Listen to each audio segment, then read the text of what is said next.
C'est bon? Alors, bonsoir mesdames et messieurs. On va démarrer le conseil municipal par l'appel. Donc, je suis présente. Frédéric Bréjard est absent, il m'a donné son pouvoir. Edith Bagard est absente, elle a donné son pouvoir à Catherine Laurin. Gérald Bardot est absent, il a donné son pouvoir à Stéphane de Queugis. Catherine Laurin. François Franier. Virginie Génaud a donné son pouvoir à Jonathan Villers. Jonathan Villers. Colette Mansuy. Jacques Lamblin. Marie Verroux. Joël Dissangros. Christian Flavenot. Michel Boesch. Benoît Tallot a donné son pouvoir à Laurie Chauchot-Duplessis qui devrait arriver. Pierre-Jean Courbet a donné son pouvoir à Alexandra Hugo-Cambou. Claude Bailly devrait arriver. Catherine Duchesne. Stéphane de Queugis. Valérie Didier. Caroline Thomas. Ludovic Chaumet. Laurie Chauchot-Duplessis va certainement arriver. Alexandra Hugo-Cambou. Geoffrey Mérez-Volo. Nolan Bartel. Pascal Huillier. Anne-Marie Di Marino devrait arriver. En plus, je crois qu'elle a un pouvoir. Barbara Bertozzi-Bieviolo, présente. Étienne Maire n'est pas encore arrivé. Thibaut Valois non plus. Laetitia Saucé est excusée, elle a donné son pouvoir à Anne-Marie Di Marino. Et Christelle Viveau n'est pas présente. Merci. Alors, avant de démarrer le conseil municipal, je voudrais vous donner quelques précisions quant à la présence à nouveau dans la salle du réservoir. En fait, on ne peut pas imposer un pass sanitaire pour une réunion de ce type, mais il faut respecter les gestes barrières. Aussi, la préfecture a refusé que l'on fasse la réunion dans la salle du conseil municipal.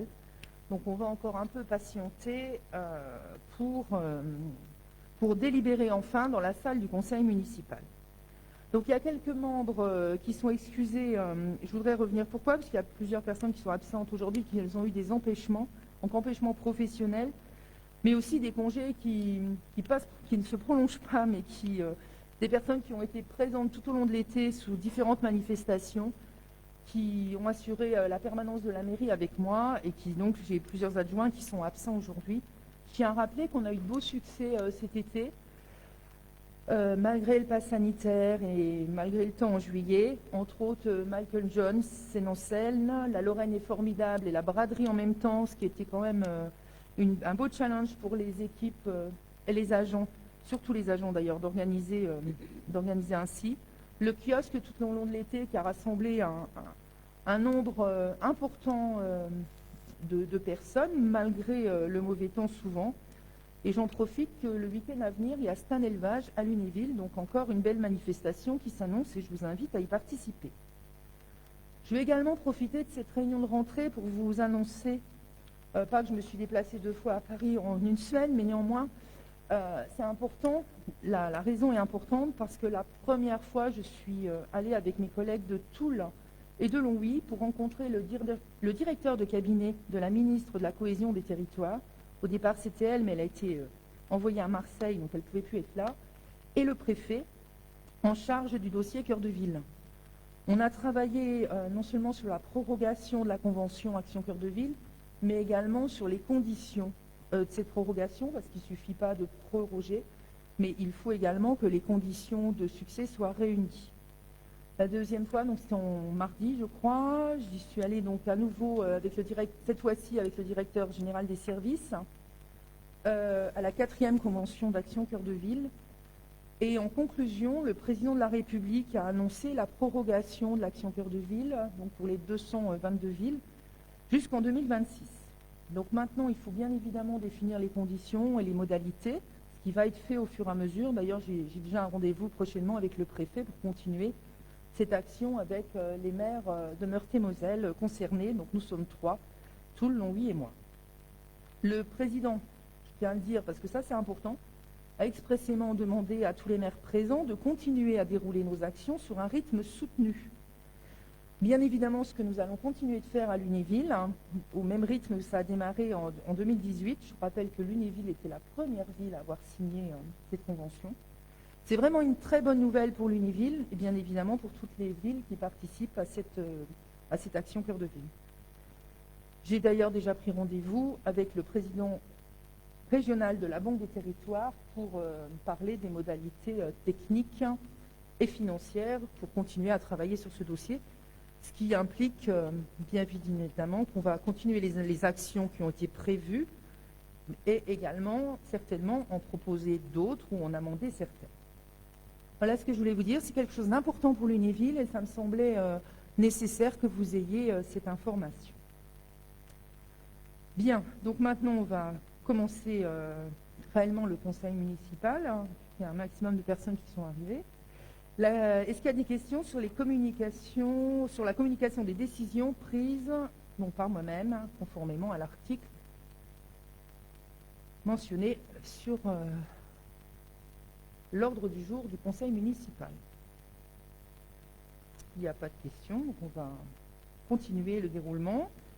On va élire le président de séance. Je vous propose Nolan Bartel. Comment? Le secrétaire, le président, c'est moi. Donc je vais garder la présidence, Nolan. L'élection du secrétaire de séance, je vous propose Nolan Bartel. Qui est contre cette proposition?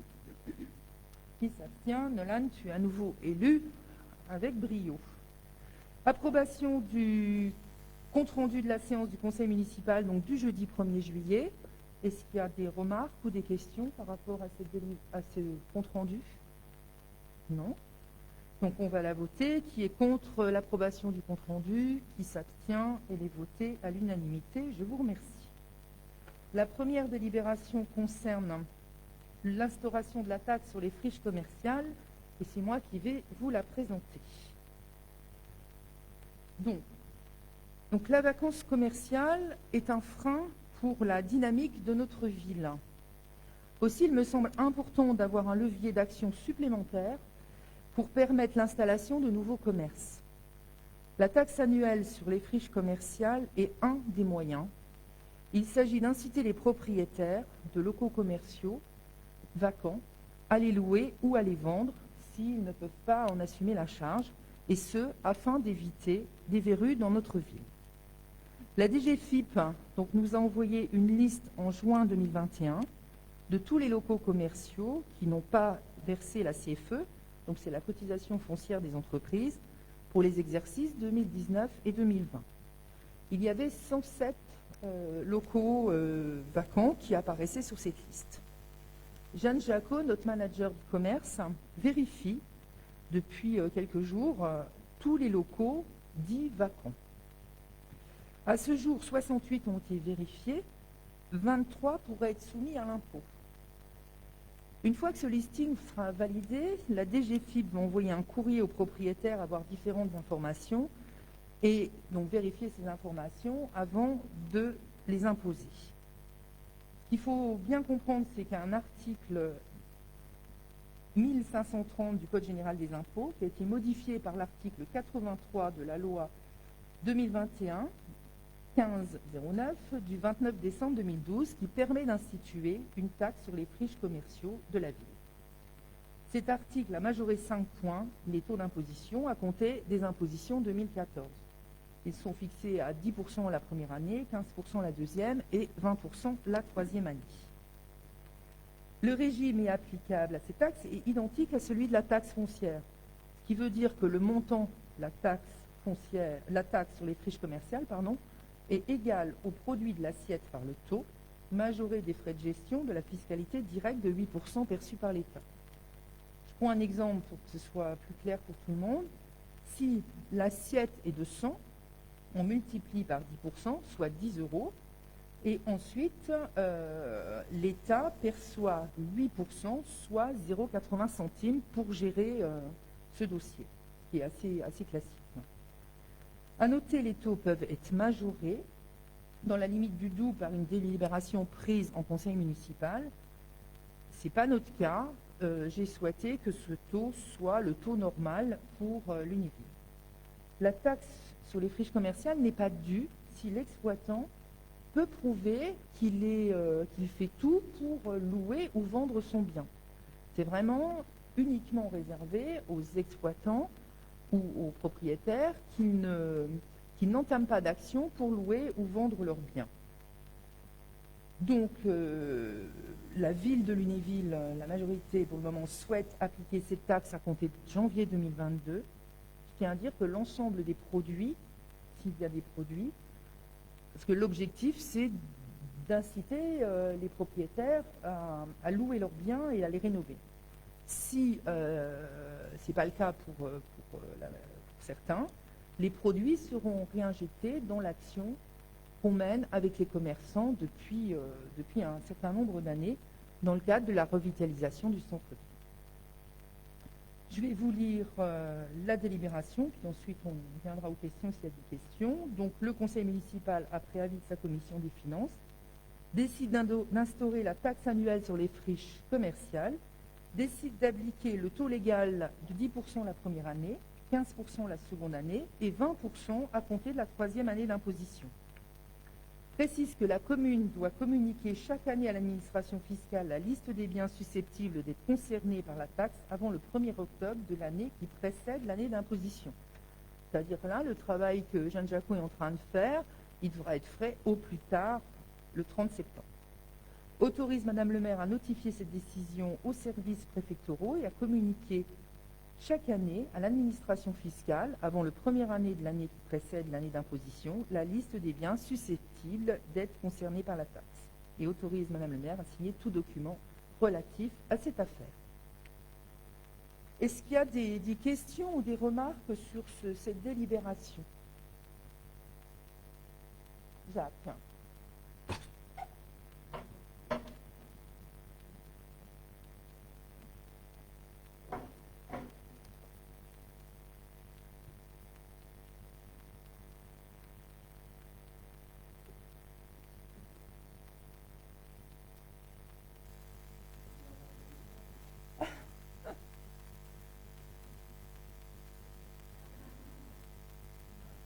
Bon, vivement qu'on puisse réintégrer nos murs. Voilà, ça y est, ça fonctionne. Non. Merci.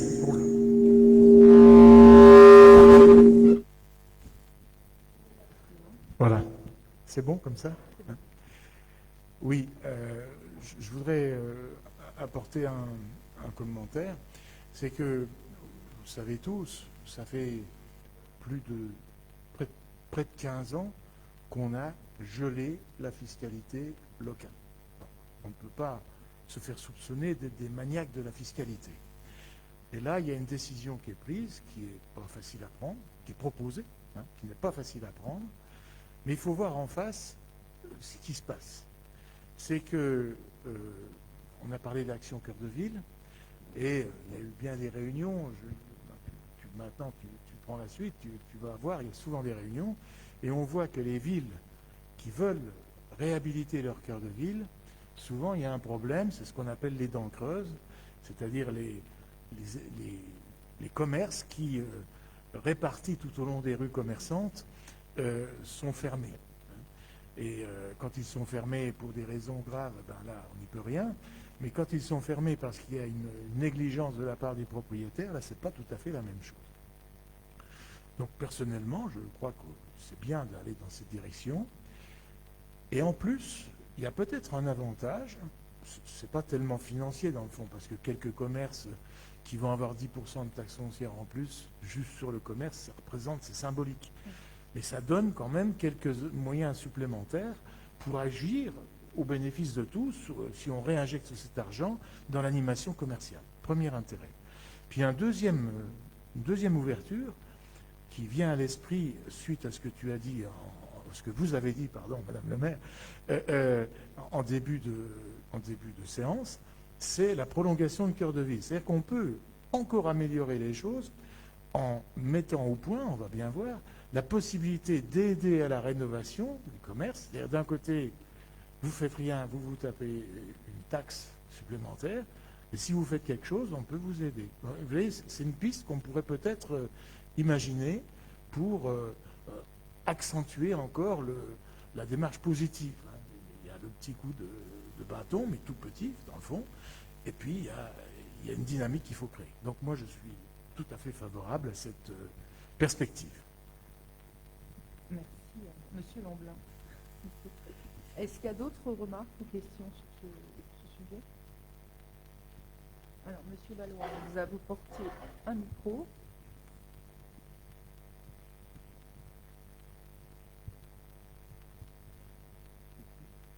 Merci, bonsoir à toutes et à tous. Écoutez, sur cette proposition d'instauration d'une taxe sur les friches commerciales, je crois qu'on va dans le sens d'une amélioration des conditions effectivement de revitalisation du cœur de ville. Donc de ce point de vue-là, notre groupe nous souscrivons à votre proposition. C'est un peu toujours le même questionnement qu'on peut avoir. C'est effectivement un dispositif comme celui-là aurait pu être activé déjà depuis plusieurs années pour inciter effectivement les commerçants, enfin plutôt les propriétaires d'immeubles à effectivement se donner les moyens parce que le sujet de fond en fait c'est de faire baisser les prix. Il y a une problématique d'immobilier commercial en cœur de ville, beaucoup trop cher pour des porteurs de projets qui veulent démarrer une activité. Donc on voit bien l'enjeu que vous posez derrière cette délibération, c'est inciter globalement le marché à redescendre un petit peu pour derrière donner l'opportunité à des porteurs de projets de commerce de se lancer. Très bien, ça va dans le bon sens. Il était temps, j'ose dire. On est sur un dispositif qui existe depuis près d'une dizaine d'années. C'est aujourd'hui que vous choisissez de l'activer, alors même que Action Cœur de Ville, ça est engagé depuis finalement 3 ans. Et j'espère, je nous souhaite à tous que ça permette effectivement d'engager une vraie dynamique de redynamisation. Parce qu'en effet, on sent bien que malgré toute la reconnaissance et les discours qu'on peut entendre de conseils municipaux en conseils municipaux, on peine peut-être à trouver les effets palpables des actions entreprises via l'Action Cœur de Ville. Voilà, merci. Est-ce qu'il y a d'autres questions, d'autres remarques? Je vais répondre globalement. Monsieur Ludy. Enfin, bon, pour compléter un peu ce que dit Thibault, bonjour à tous. Oui, mais enfin, en même temps, les commerces, on va les taxer sur les commerces fermés, mais c'est pas forcément de leur faute. Parce qu'on voit bien que le pouvoir d'achat de l'ensemble des concitoyens a baissé largement. On voit bien aujourd'hui que c'est compliqué de maintenir un commerce dans le Lunévillois. Moi, je suis désolé d'entendre le chiffre 107 commerces. Ça veut dire qu'on a perdu où?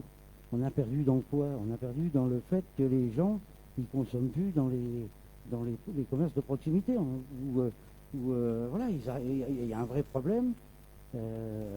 J'espère qu'Action du Cœur de Ville va redynamiser, mais Action du Cœur de Ville, c'est de la restauration. Est-ce que pour autant ça va donner du pouvoir d'achat aux Lunévillois? Je n'en suis pas certain. Donc c'est une inquiétude. Ok. Est-ce qu'il y a d'autres remarques ou questions? Alors, je vais répondre globalement. Je vous ai parlé de la réunion de travail que j'avais eue avec le directeur de cabinet de la ministre et le préfet en charge d'Action Cœur de Ville. L'aide FISAC a été, j'ai abordé, pour être clair, l'aide FISAC, parce que c'était réparti les rôles, c'est moi qui ai abordé l'aide FISAC, parce que l'aide FISAC a été supprimée par l'État quand il y a eu l'Action Cœur de Ville. L'aide FISAC, c'était quoi? C'était aider les commerçants à faire de la rénovation. Voilà. Et ça a été supprimé, pour X raisons, quand Action Cœur de Ville a été signée.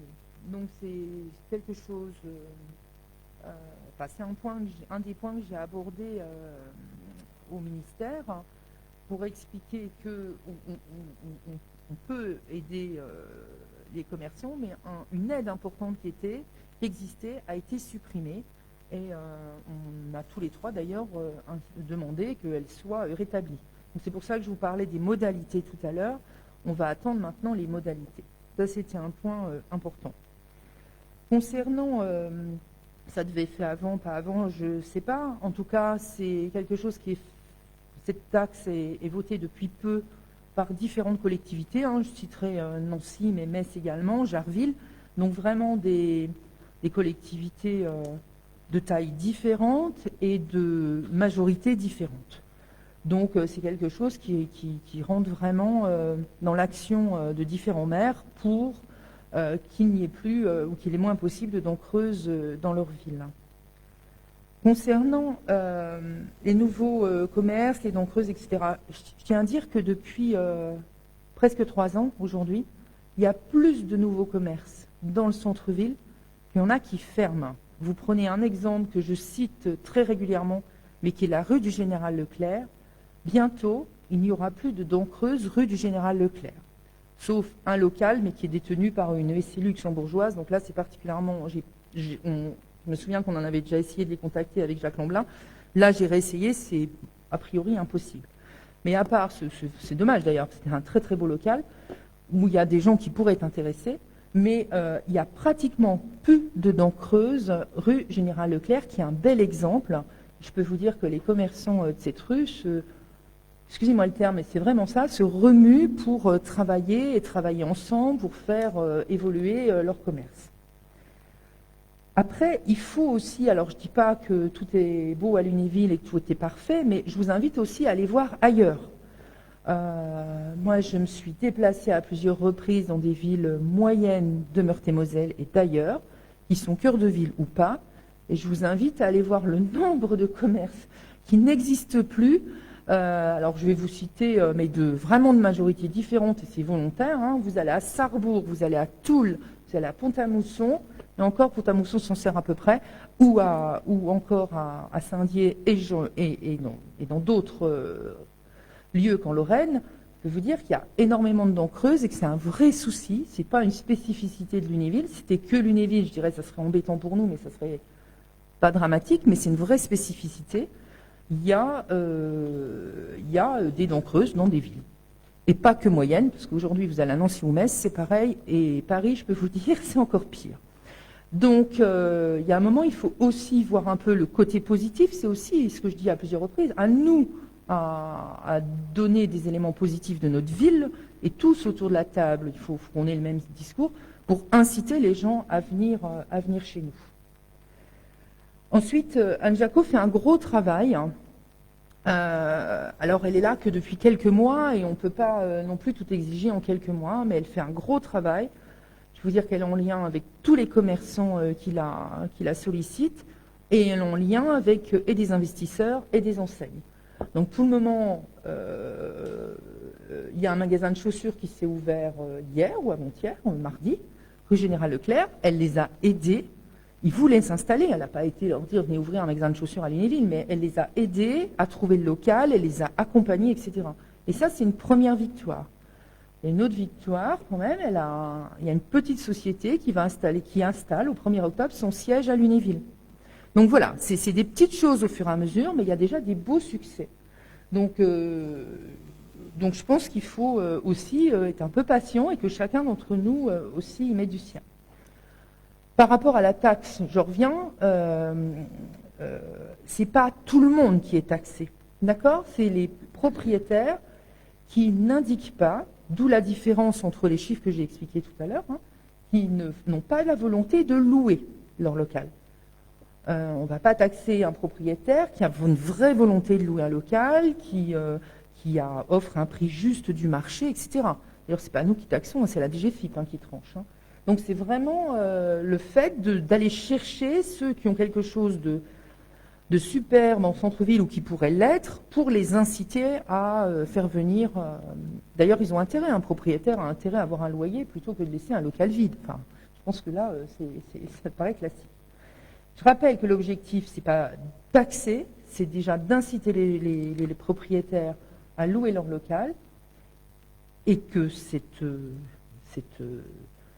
ce montant qu'on récupérera sera, comme l'a redit Jacques Lamblin, et j'insiste à le dire, sera délivré dans l'action commerciale et dans toute l'aide qu'on peut apporter à nos commerçants. Voilà. Donc on va voter cette délibération. Qui est contre cette délibération? Qui s'abstient? Écoutez, je vous remercie, elle est votée à l'unanimité. Aménagement urbain, donc c'est le rapport du maire sur le prix à la qualité du service public de l'eau potable, et ensuite c'est le rapport du délégataire. Je vais donner la parole à François Franier qui va vous expliquer, et on va travailler, vu que c'est sensiblement le même rapport, les deux rapports en même temps. Donc tu as la parole. Tu veux mon micro? Non, tu veux pas. Merci Madame le maire, bonsoir à tout le monde. Madame le maire, je propose que nous avons deux délibérations identiques. Je propose qu'on les regroupe en une seule si tout le monde est d'accord. Est-ce qu'il y a une objection? Non? Bien. Donc le rapport de l'eau potable 2020, pardon. Ce rapport de l'eau est la contraction de deux rapports.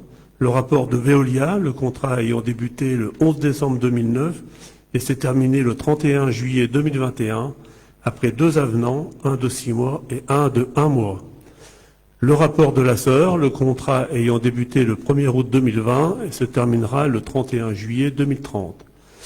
Ce changement de délégataire est intervenu suite à la mise en concurrence du service d'eau potable en 2019 et 2020. Le nombre d'abonnés. En 2020, le service public d'eau potable a desservi 5371 abonnés, représentant une population de 18 683 habitants. En 2019, il y avait 5352 abonnés. Les volumes vendus. Alors vous allez avoir un petit descriptif comment fonctionne le service de l'eau au sein de la commune. Le volume vendu, abonnés domestiques, 873 628 m3 consommés en 2020, contre 888 899 en 2019. Autres abonnés, 22 029 m3 consommés en 2020, 21 693 m3 consommés en 2019, soit un total de 895 657 m3. Les abonnés domestiques et assimilés sont ceux redevables à l'agence de l'eau au titre de la pollution de l'eau d'origine domestique. La diminution de la consommation est imputable aux économies d'eau réalisées par les abonnés domestiques entre 2019 et 2020. Les volumes exportés. Je rappelle que nous vendons de l'eau à 4 communes en périphérie, Reinvillers, Montcel-les-Lunéville, Croix-Mare et Chanteux. Le volume exporté sont de 189 063 m3 contre 147 147 en 2019. Les volumes de service. Alors les volumes de service sont les purges du réseau et le nettoyage des réservoirs. 25 720 m3 en 2020, 27 981 m3 en 2019. La différence entre le prélèvement et la production correspond à la consommation d'eau par l'usine, nettoyage des floculateurs, des filtres à sable et des analyses en continu. Le patrimoine de service. Nous avons 92,74 km d'eau. Nous avons donc toujours 3 réserves. Pardon ? De conduite, excusez-moi. Nous avons 3 réservoirs d'eau, 6500 m3 de stockés dans ces réservoirs. Nous avons 5572 compteurs abonnés, 5019 branchements. Nous avons trouvé un branchement plomb en 2019. 0 branchement en plomb restant en fin d'année, nous l'espérons, parce que nous en retrouvons toujours lorsque nous faisons des travaux de voirie. Soit qui correspond à 0,02% de branchement en plomb modifié ou supprimé, et normalement 0 branchement en plomb restant. La longueur linéaire a légèrement évolué, moins 1,26 km. Cela est dû à une nouvelle évaluation lors du changement de délégataire et à des suppressions de canalisation, par exemple rue de Vic. Nous maintenons une somme de 15 000 € au budget primitif concernant la suppression des branchements plomb. Par exemple, en 2021, nous avons découvert 3 3 branchements plomb dans la rue de Vic. La qualité de l'eau.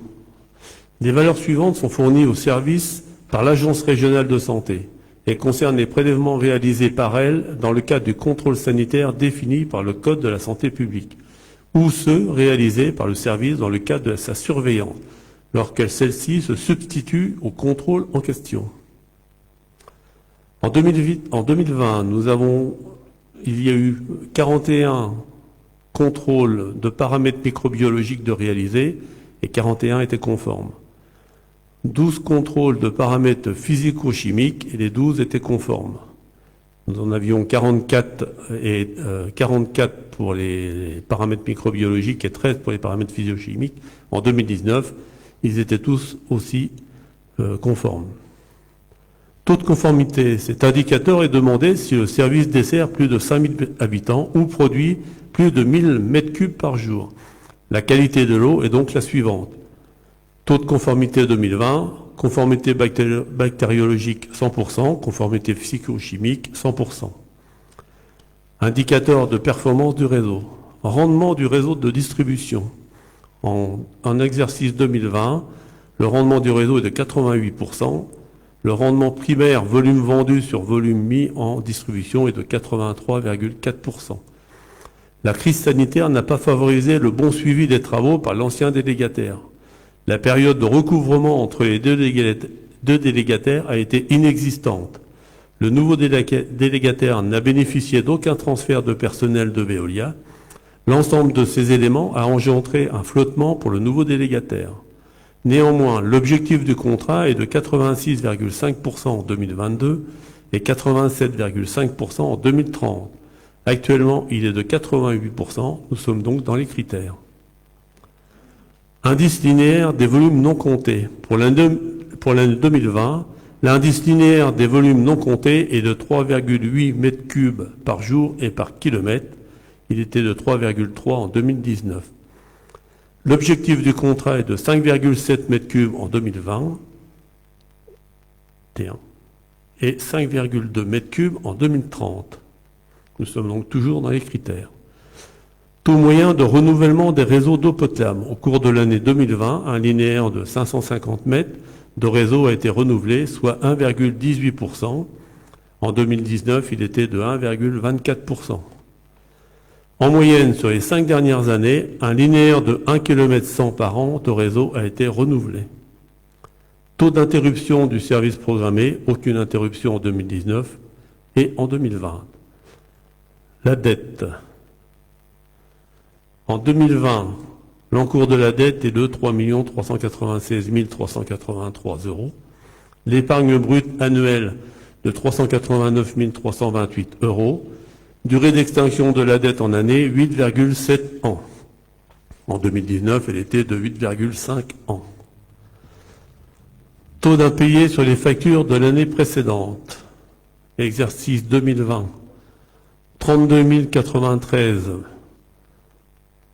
montant impayé en euros au titre de l'année en N-1 tel que connu au 31 décembre de l'année N. Donc en 2019, il y avait 32 093. Chiffre d'affaires TTC facturé hors travaux au titre de l'année N-1, 1 719 937. Taux d'impayé en pourcent sur les factures, 1,87%. Je rappelle que le recouvrement des impayés est à la charge du délégataire. C'est lui qui va faire le nécessaire pour recouvrir les impayés. Taux de réclamation 4. Pour l'année de 2020, le taux de réclamation est de 0,7 pour 1000 habitants, soit 0,56 en 2019. Montant financier. En exercice 2020, montant financier des travaux engagés pendant la période exercice budgétaire, 660 000 €. En exercice 2020, 145 583 €. En 2019, nous avons fait des travaux sur les cités Cécile et Catherine, rue Beaumont et rue Bichat. En 2020, travaux rue Allende, Cobus, Bichat et Vic. Exercice de transition plus somme en réserve suite au changement de délégataire. État de la dette du service, nous sommes donc à 3,396 000 €. En 2020, une somme a été provisionnée pour permettre à l'issue du changement de délégataire d'effectuer d'éventuels travaux de renouvellement. Ceci n'était plus prévu au contrat durant les périodes des avenants. Ensuite, nous avons la facture de 120 mètres cubes, qui est représentative au niveau, pour comparer des communes. Donc au 1er janvier 2020, la part de la collectivité était de 54 € hors taxe pour 120 mètres cubes. Elle est toujours de 54 € hors taxe. La part de l'exploitant était de 117,05 € hors taxe. Elle est passée à 107,36 € hors taxe. Les redevances agences de l'eau n'ont pratiquement pas changé. 47,62 € hors taxe en 2020, 47,82 € hors taxe en 2021. Taux de TVA, ça n'a pas changé, 5,50%. Montant de la TVA, donc 12,03 € en 2020, 11,50 € en 2021. Total hors taxe, 218,67 € en 2020 et 209,18 € en 2021. Total TTC, 230,70 € en 2020 et 220,68 € en 2021. Nous constatons que suite à la négociation de 2020, une baisse du prix de l'eau est bien réelle. Et seul l'exploitant assume cette baisse. Il y a environ 5300 compteurs qui affichent une consommation de 120 mètres cubes. Cela représente une somme annuelle de 53 000 € supportée uniquement par le délégataire. De la part de la commune est identique, ce qui nous permet de continuer le renouvellement du réseau d'eau potable et de le maintenir à un niveau de rendement très correct. Nous avons donc le tableau récapitulatif des indicateurs. Alors je vais citer pour 2020. Estimation du nombre d'habitants desservis, 18 683. Délai maximum d'ouverture des branchements pour les nouveaux abonnés, 1 jour. Taux de conformité des prélèvements sur les eaux distribuées réalisés au titre du contrôle sanitaire par rapport aux limites de qualité pour ce qui concerne la microbiologie, 100%. Taux de conformité des prélèvements sur les eaux distribuées réalisés au titre du contrôle sanitaire par rapport aux limites de qualité sur ce qui concerne les paramètres physico-chimiques, 100%. Indice de connaissance et de gestion patrimoniale des réseaux d'eau potable sur 120 points, 110. Rendement du réseau de distribution, 88%. Indice linéaire des volumes non comptés, 3,8. Indice linéaire de perte en réseau, 3,1. Taux moyen de renouvellement des réseaux d'eau potable, 1,18%. Indice d'avancement de la protection de la ressource en eau, 60. Ça va évoluer parce que nous allons mettre en place un système d'alerte en amont de l'usine de l'eau. Taux d'occurrence des interruptions de services non programmées, 0. Taux de respect du délai maximal d'ouverture des branchements pour les nouveaux abonnés, 98%. Durée d'extinction de la dette de la collectivité, 8,7 ans. Taux d'impayé sur les factures d'eau de l'année précédente, 1,87%. Taux de réclamation, 0,7 pour 1000 abonnés. Une petite aparté, vous avez normalement reçu tous un petit dépliant de l'agence de l'eau sur lesquels on nous montrait les recettes et les taxes. Alors je voudrais faire un petit point sur tout ce qui est intervention de l'aide. Donc vous voyez bien, c'est un peu plus bas s'il vous plaît, merci. Donc vous avez deux parties qui concernent essentiellement d'autres collectivités, c'est-à-dire les aides à la collectivité de 40,13 €. Ça correspond par exemple lorsque l'on fait des places de parking désimperméabilisées ou des salles des cours d'école. Et les 10,99 € qui correspondent, nous avons eu cette aide lorsque nous avons fait la réfection de l'usine de l'eau. Donc vous voyez que c'est quand même un peu plus de 50% sur 100 € qui sont répartis sur les collectivités concernant tout ce qui est désimperméabilisation et renouvellement de la filière d'eau. Alors, merci François. Je viens juste rebondir sur la redevance. Effectivement, vous voyez que dans la facture type, hein, il y a une case qui s'appelle redevance agence de l'eau. Cette redevance-là sert à aider les collectivités à hauteur de 50% à réaliser des projets. Parce que, voilà, je voulais être un peu plus précise par rapport à ce que François Fragny a dit. Alors, est-ce qu'il y a des questions ou des remarques sur cette présentation, sachant que c'est une prise d'acte? Alors, Monsieur le maire, on va vous apporter un micro.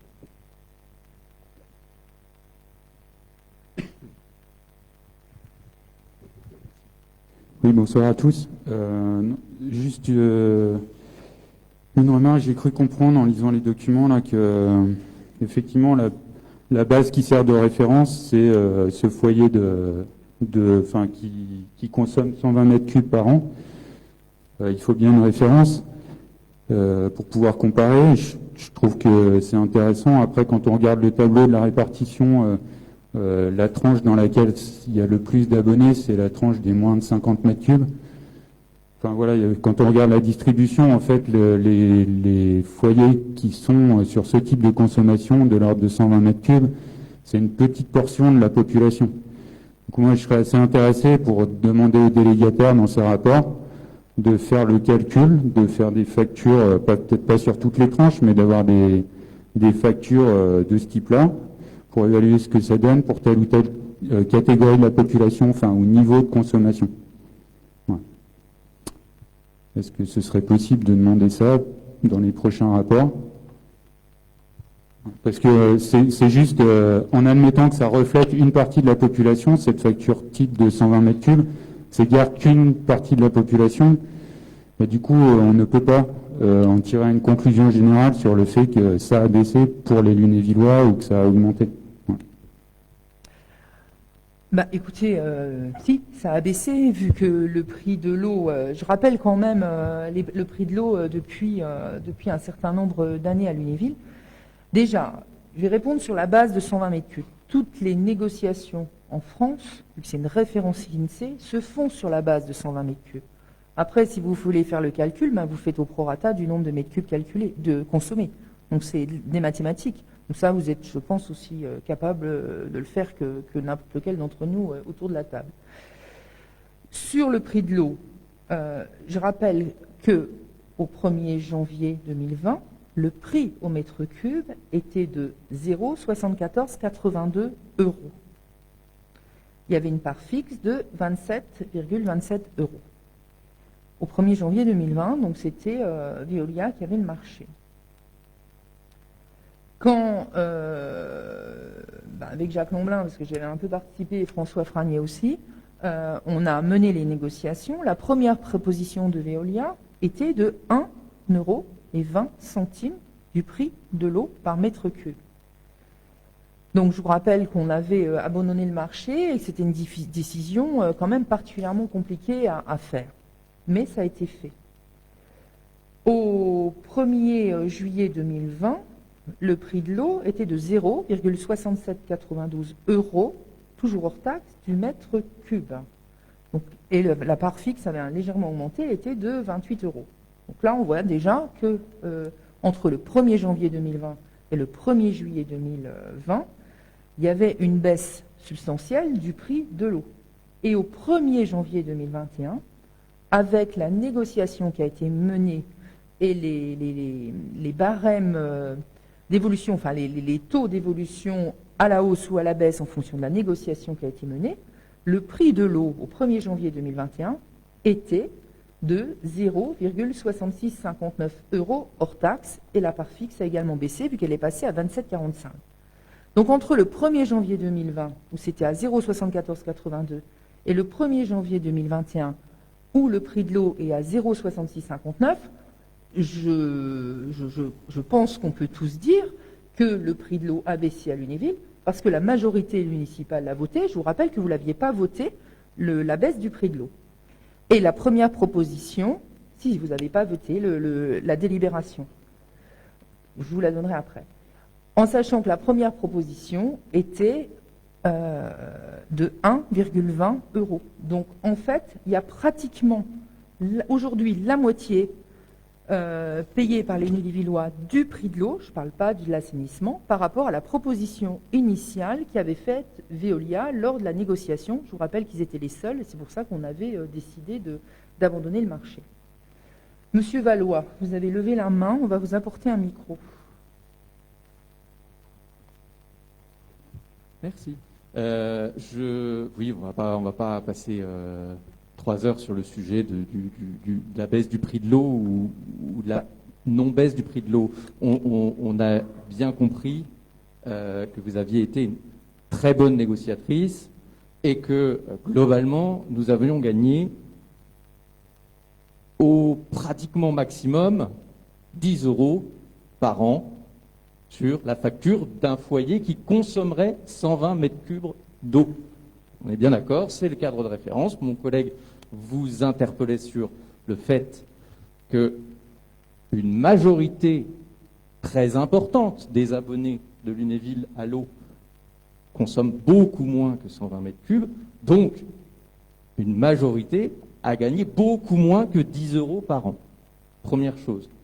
Deuxième chose, nous n'avons pas voté contre la baisse du prix de l'eau, nous avons voté contre l'attribution d'une délégation de service public à la société SOR en l'occurrence, alors même que le sujet d'une régie municipale des eaux ou une régie intercommunale à une échelle à travailler n'avait justement pas été étudié par vos soins de longue date. On ne va pas refaire le débat, c'était il y a 1 an précisément. J'ajoute quand même que la plupart des Lunévillois ont été fort maris il y a quelques semaines ou quelques mois au cours du printemps où ils ont reçu une deuxième facture concernant l'assainissement. Certes, vous l'aviez très bien expliqué au départ, on allait distinguer le prix de l'assainissement du prix de l'eau, alors qu'auparavant, jusqu'au 31 juillet 2020, les abonnés payaient l'ensemble sur la même facture au même délégataire Veolia. Sauf que lorsque la facture est arrivée au printemps, moi j'ai quand même entendu de nombreux concitoyens nous dire « mais en fait, ils nous racontent n'importe quoi ». Vous savez, Madame le maire, j'ai même été jusqu'à défendre votre démarche, expliquer ce qui s'est passé. Mais franchement, avouez que c'est quand même une conjonction de facteurs un peu fâcheuse qui gâche un peu le plaisir de la baisse du prix de maximum 10 € pour un foyer qui consommerait 120 mètres cubes par an. Bien. Donc, vous dites on ne va pas passer 3 heures. À chaque fois, c'est vous qui revenez sur le prix de l'eau. Je voudrais quand même être précise par rapport à ça. Concernant, je te donne la parole après. Concernant l'attribution, le vote du prix de l'eau, vous ne l'avez pas voté, vu qu'il était décidé auparavant qu'il y avait une attribution à une société extérieure et pas en régie. En juillet 2020, on a voté, la majorité municipale a voté le prix de l'eau. L'attribution du marché à la SOR, mais n'a pas voté, n'a pas voté sur une délégation de service public ou pas, vu que c'était déjà voté auparavant. Tiens. Non, avec le prix de l'eau, ce qui était le plus important. Et concernant l'assainissement, effectivement, c'est peut-être fâcheux, mais en tous les cas, ça a le mérite déjà d'expliquer aux Lunévillois la différence entre le prix de l'eau et le prix de l'assainissement, parce que peu le savaient, au moins ça a le mérite de l'expliquer. Et je rappelle juste que c'était une décision du président de la communauté de communes de l'ancienne mandature. Donc ce n'est pas une décision de la ville et ce n'est pas une décision de la nouvelle mandature de la communauté de communes. Oh, Madame, vous levez la parole et vous lavez la main et vous aurez la parole. Monsieur Lamblin avait demandé la parole en levant la main. Merci. Merci, Madame le maire. J'ai, comme tout le monde, écouté attentivement les propos de François Franier. Moi, si on regarde les choses avec une certaine hauteur, une certaine distance, incontestablement, on a une eau de qualité, de bonne qualité. J'en veux pour preuve les résultats bactériologiques, tout ce qui a été dit. Et également, ça a l'air de bien fonctionner. Alors, quand on réfléchit quand on regarde les choses, si l'eau est de bonne qualité, ça veut dire que l'usine qui fabrique l'eau est en bon état. Elle est en bon état puisqu'elle a été complètement rénovée il y a quelques années.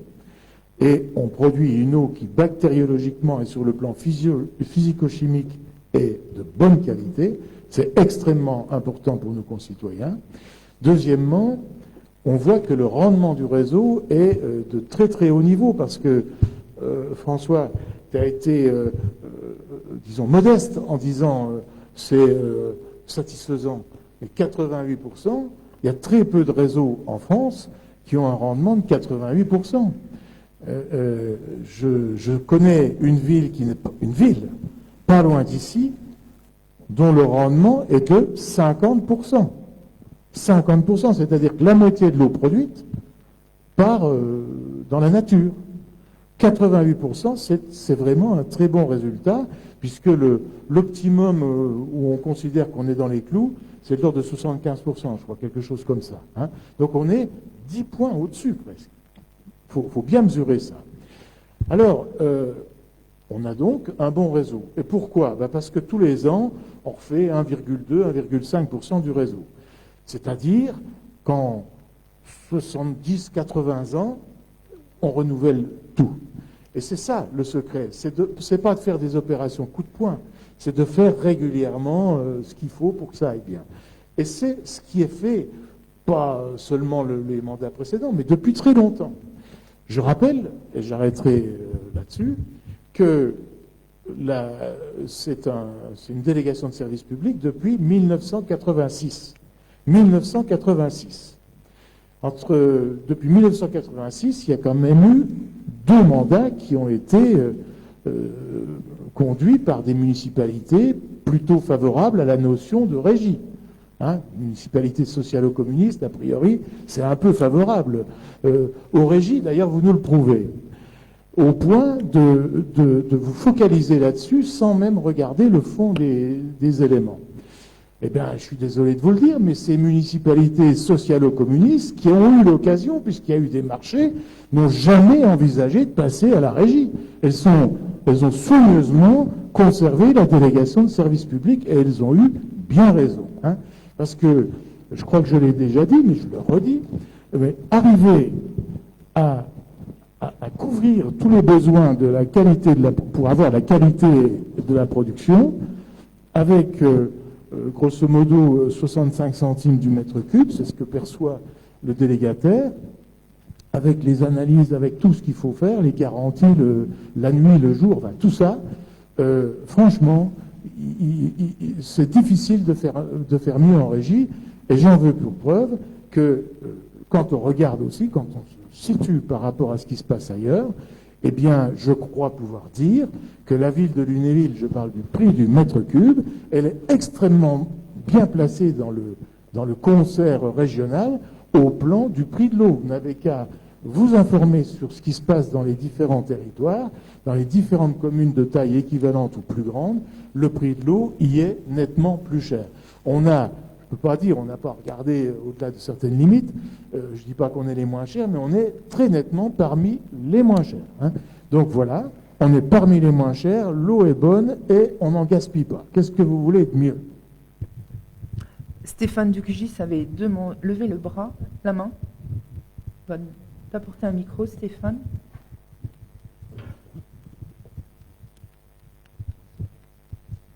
Moi, j'avais simplement à souligner un fait, c'est qu'aujourd'hui, l'inflation en France, enfin dans la zone euro, est de 3%, que toutes les denrées augmentent, et vous êtes le seul ici qui dit qu'il peut s'asseoir sur le fait qu'on stabilise un tarif. Donc je vous remercie d'avoir cette position, mais enfin, ce n'est pas la position des gens quand ils vont au supermarché ou quand ils demandent à consommer. Donc nous, ce n'est pas la position en tout cas qu'on défend. Je vous rappelle, c'est 3%, l'année prochaine, ça sera peut-être 6%, parce que là, sur la zone Amérique, aujourd'hui, c'est 6%. D'inflation.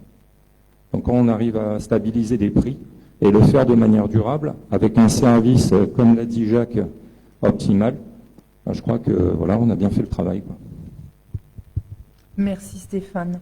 Moi je rajouterais également ce qu'a dit Jacques, c'est on continue à renouveler les conduites. La durée de vie, c'est 90 ans d'une conduite. Donc on est même au-delà de la durée de vie d'une conduite. Et ça, c'est important, on travaille sur l'avenir. Et ça, c'est pour les générations futures, c'est quelque chose d'important. On entretient le matériel de la ville. Et ça, j'y tiens.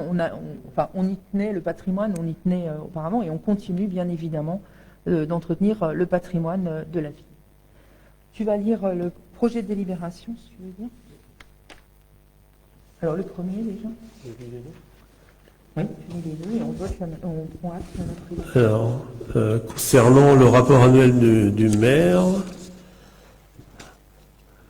projet de délibération, le conseil municipal, après avis de la commission consultative des services publics locaux du mardi 6 juillet 2021, après avis de sa commission développement et aménagement de la ville, prend acte du rapport annuel 2020 sur le prix et la qualité du service public de l'eau potable, tel que présenté, et s'engage à le tenir à la disposition du public. Donc c'est une prise d'acte, donc on ne vote pas. Et la deuxième, Projet de délibération, le conseil municipal, après avis de la commission consultative des services publics locaux du mardi 6 juillet 2021, après avis de sa commission développement et aménagement de la ville, prend acte de ces deux rapports pour l'année 2020, des délégataires de la gestion du service public de l'eau, et s'engage à les tenir à la disposition du public. bien, c'est pareil, c'est une prise d'acte, donc on ne vote pas. Alors François, comme tu es lancé, tu vas continuer sur le rapport d'activité GRDF pour l'année 2020. Compte rendu d'activité GRDF 2020 pour la distribution publique du gaz naturel. Les chiffres clés. En date du contrat 8 avril 2010, durée du contrat 30 ans, année d'échéance 2040. Quantité de gaz acheminé 146 gigawattheures contre 161 gigawattheures en 2019. Longueur du réseau 84,29 km contre 84,15 km en 2019. Il y a 5535 clients, dont 7119 compteurs domestiques actifs, contre 7560 clients en 2019 et 7135 compteurs. Économie, investissement sur la concession 875 155 euros contre 541 103 en 2019. 291 mètres de réseau développé contre 42 mètres en 2019. Nous avons eu une redevance de 10 115 euros, la même que 2019 pour l'occupation du sol. Et il y a eu 2,2 millions de recettes d'acheminement et hors acheminement contre 2,29 millions en 2019. Maintenance et sécurité, nombre d'incidents 149 contre 105 en 2019. Nombre d'interventions de sécurité gaz 117 contre 104 en 2019. Taux d'atteinte de l'objectif de surveillance réseau 124,9% contre 151,2% en 2019. Taux de visite réalisé sur les branchements collectifs 100%. Taux de visite réalisé sur les postes de détente réseau 100%. Taux de visite réalisé sur les robinets 103,7% contre 100% en 2019. La clientèle, nombre de réclamations 64 contre 22 en 2019. Taux de satisfaction, accueil, dépannage, gaz, exploitation, maintenance 94%. Même chiffre en 2019. Taux de demande fournisseurs traités dans les délais 97,2%. Même chiffre que 2019. Nombre de premières mises en service clients 8 contre 12 en 2019. J'ouvre une petite parenthèse concernant l'évolution du biométhane dans le Grand Est. En 2019, il y avait 19 sites qui produisaient 319 gigawattheures. En 2020, nous avons 42 sites qui produisent 850 gigawattheures, ce qui correspond au chauffage de 120 000 logements ou la circulation de 3 300 bus. Voilà, Madame le maire. Merci François. Est-ce qu'il y a des questions, des remarques concernant le rapport GRDF? Alors, Jacques... si, il faut que tout le monde t'entende. Ah, je suis désolée, mais...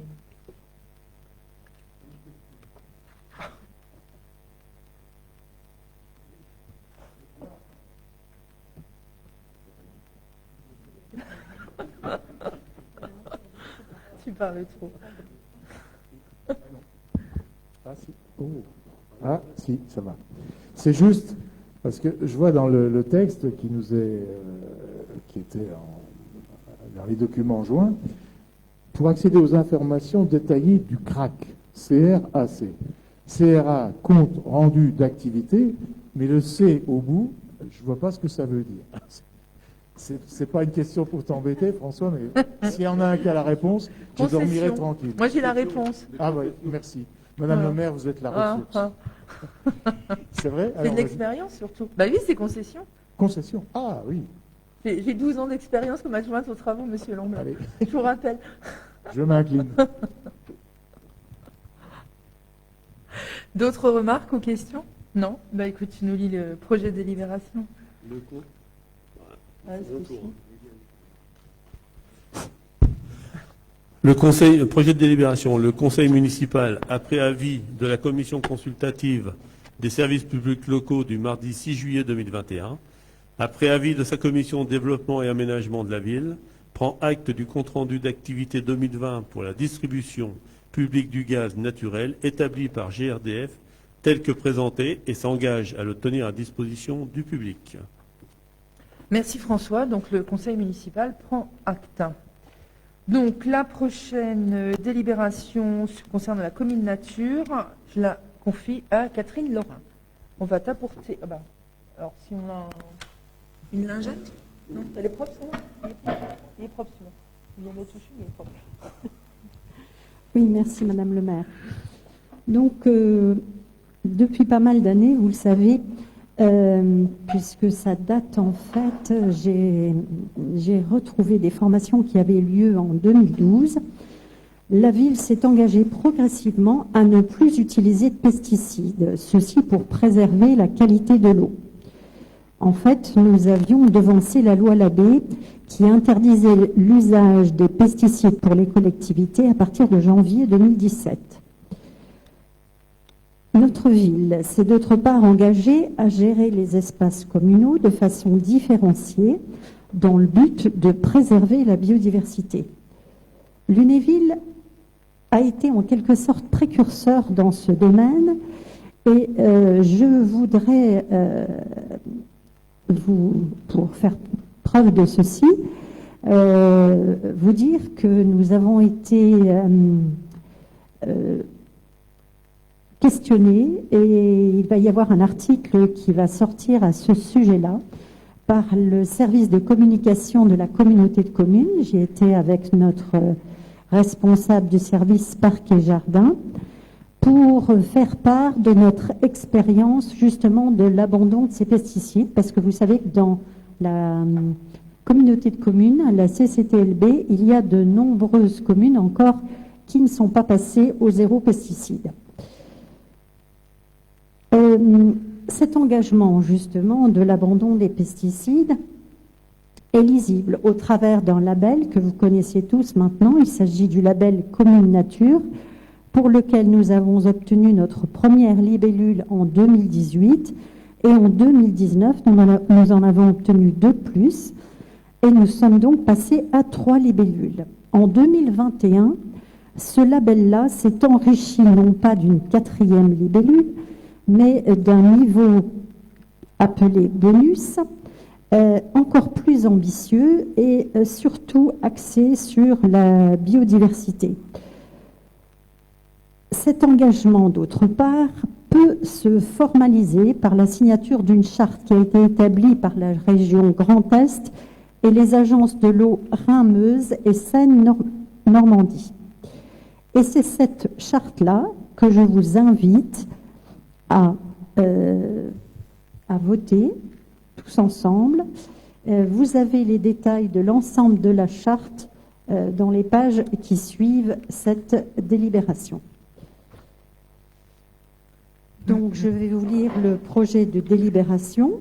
Le conseil municipal, après avis de sa commission développement et aménagement de la ville, accepte les termes de la charte annexée au présent rapport, autorise Madame le maire ou son représentant à signer cette charte, autorise Madame le maire ou son représentant à satisfaire aux formalités inhérentes à la démarche zéro pesticide. Merci Catherine. Ce qu'il faut, ce que Catherine a bien expliqué, c'est qu'en fait, on signe vraiment cette charte sans difficulté parce que nous, on est déjà au-delà des attentes de la charte. Hein, elle l'a rappelé, depuis 2012, on s'est engagé dans cette démarche avec les différents labels que Catherine vient d'expliquer. Donc pour nous, c'est complètement naturel parce qu'on n'a rien à faire en plus, vu tout ce qui est proposé dans la charte, on le fait déjà depuis de nombreuses années. Et on est même montré, et ça, c'est et Catherine et Claire Lefebvre qui sont montrés en exemple, je tiens à le dire, parce que c'est bien et c'est même parfait d'être montré en exemple auprès de nos collègues pour les aider à travailler sur le zéro phyto sur toute la communauté de communes pour les communes qui ne sont pas encore. Donc, moi, je suis contente que la ville de Lunéville soit en aide et en appui aux autres communes. Petite précision pour compléter ceci. Nous sommes en avance, par exemple, pour l'entretien des terrains sportifs, puisque la législation nous permettait encore d'utiliser les pesticides jusqu'à juillet 2022 et que nous avons déjà abandonné ces pesticides il y a déjà presque un an. Donc, vous voyez que pour nous, on a traité, on l'a fait progressivement, mais on s'est donné plus de contraintes que ce que la loi nous imposait à certains moments. Merci Catherine. Est-ce qu'il y a d'autres questions ou d'autres remarques sur ce sujet? Non? Eh bien écoutez, Jacques Lomblin, bah oui, tu es en forme, vas-y. On va t'apporter un micro.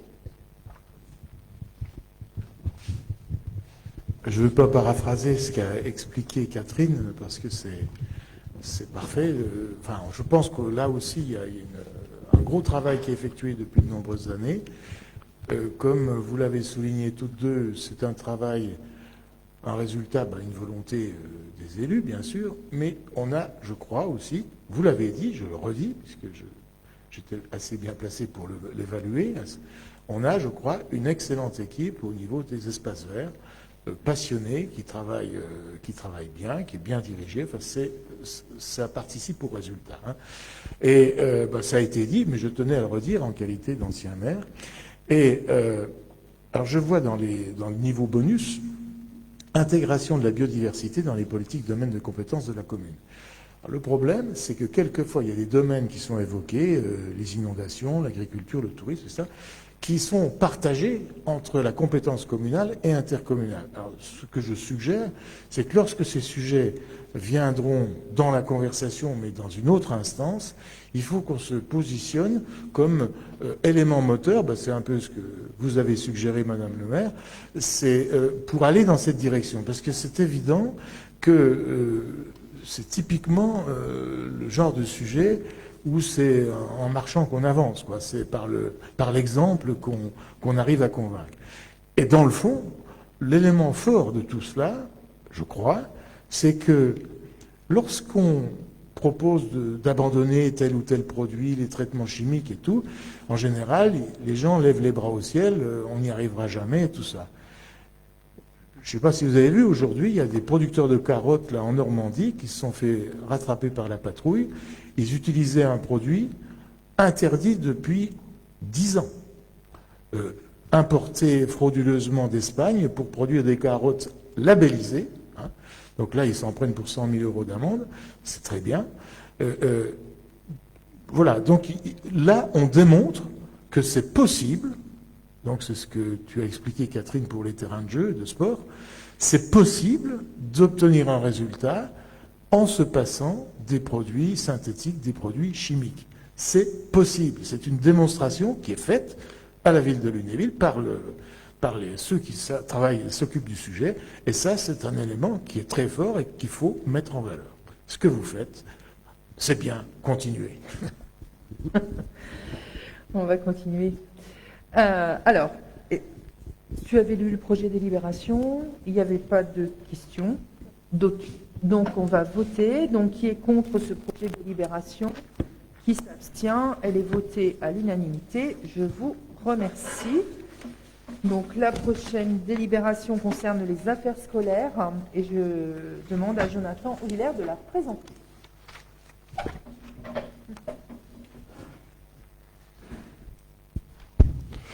Merci Madame la maire.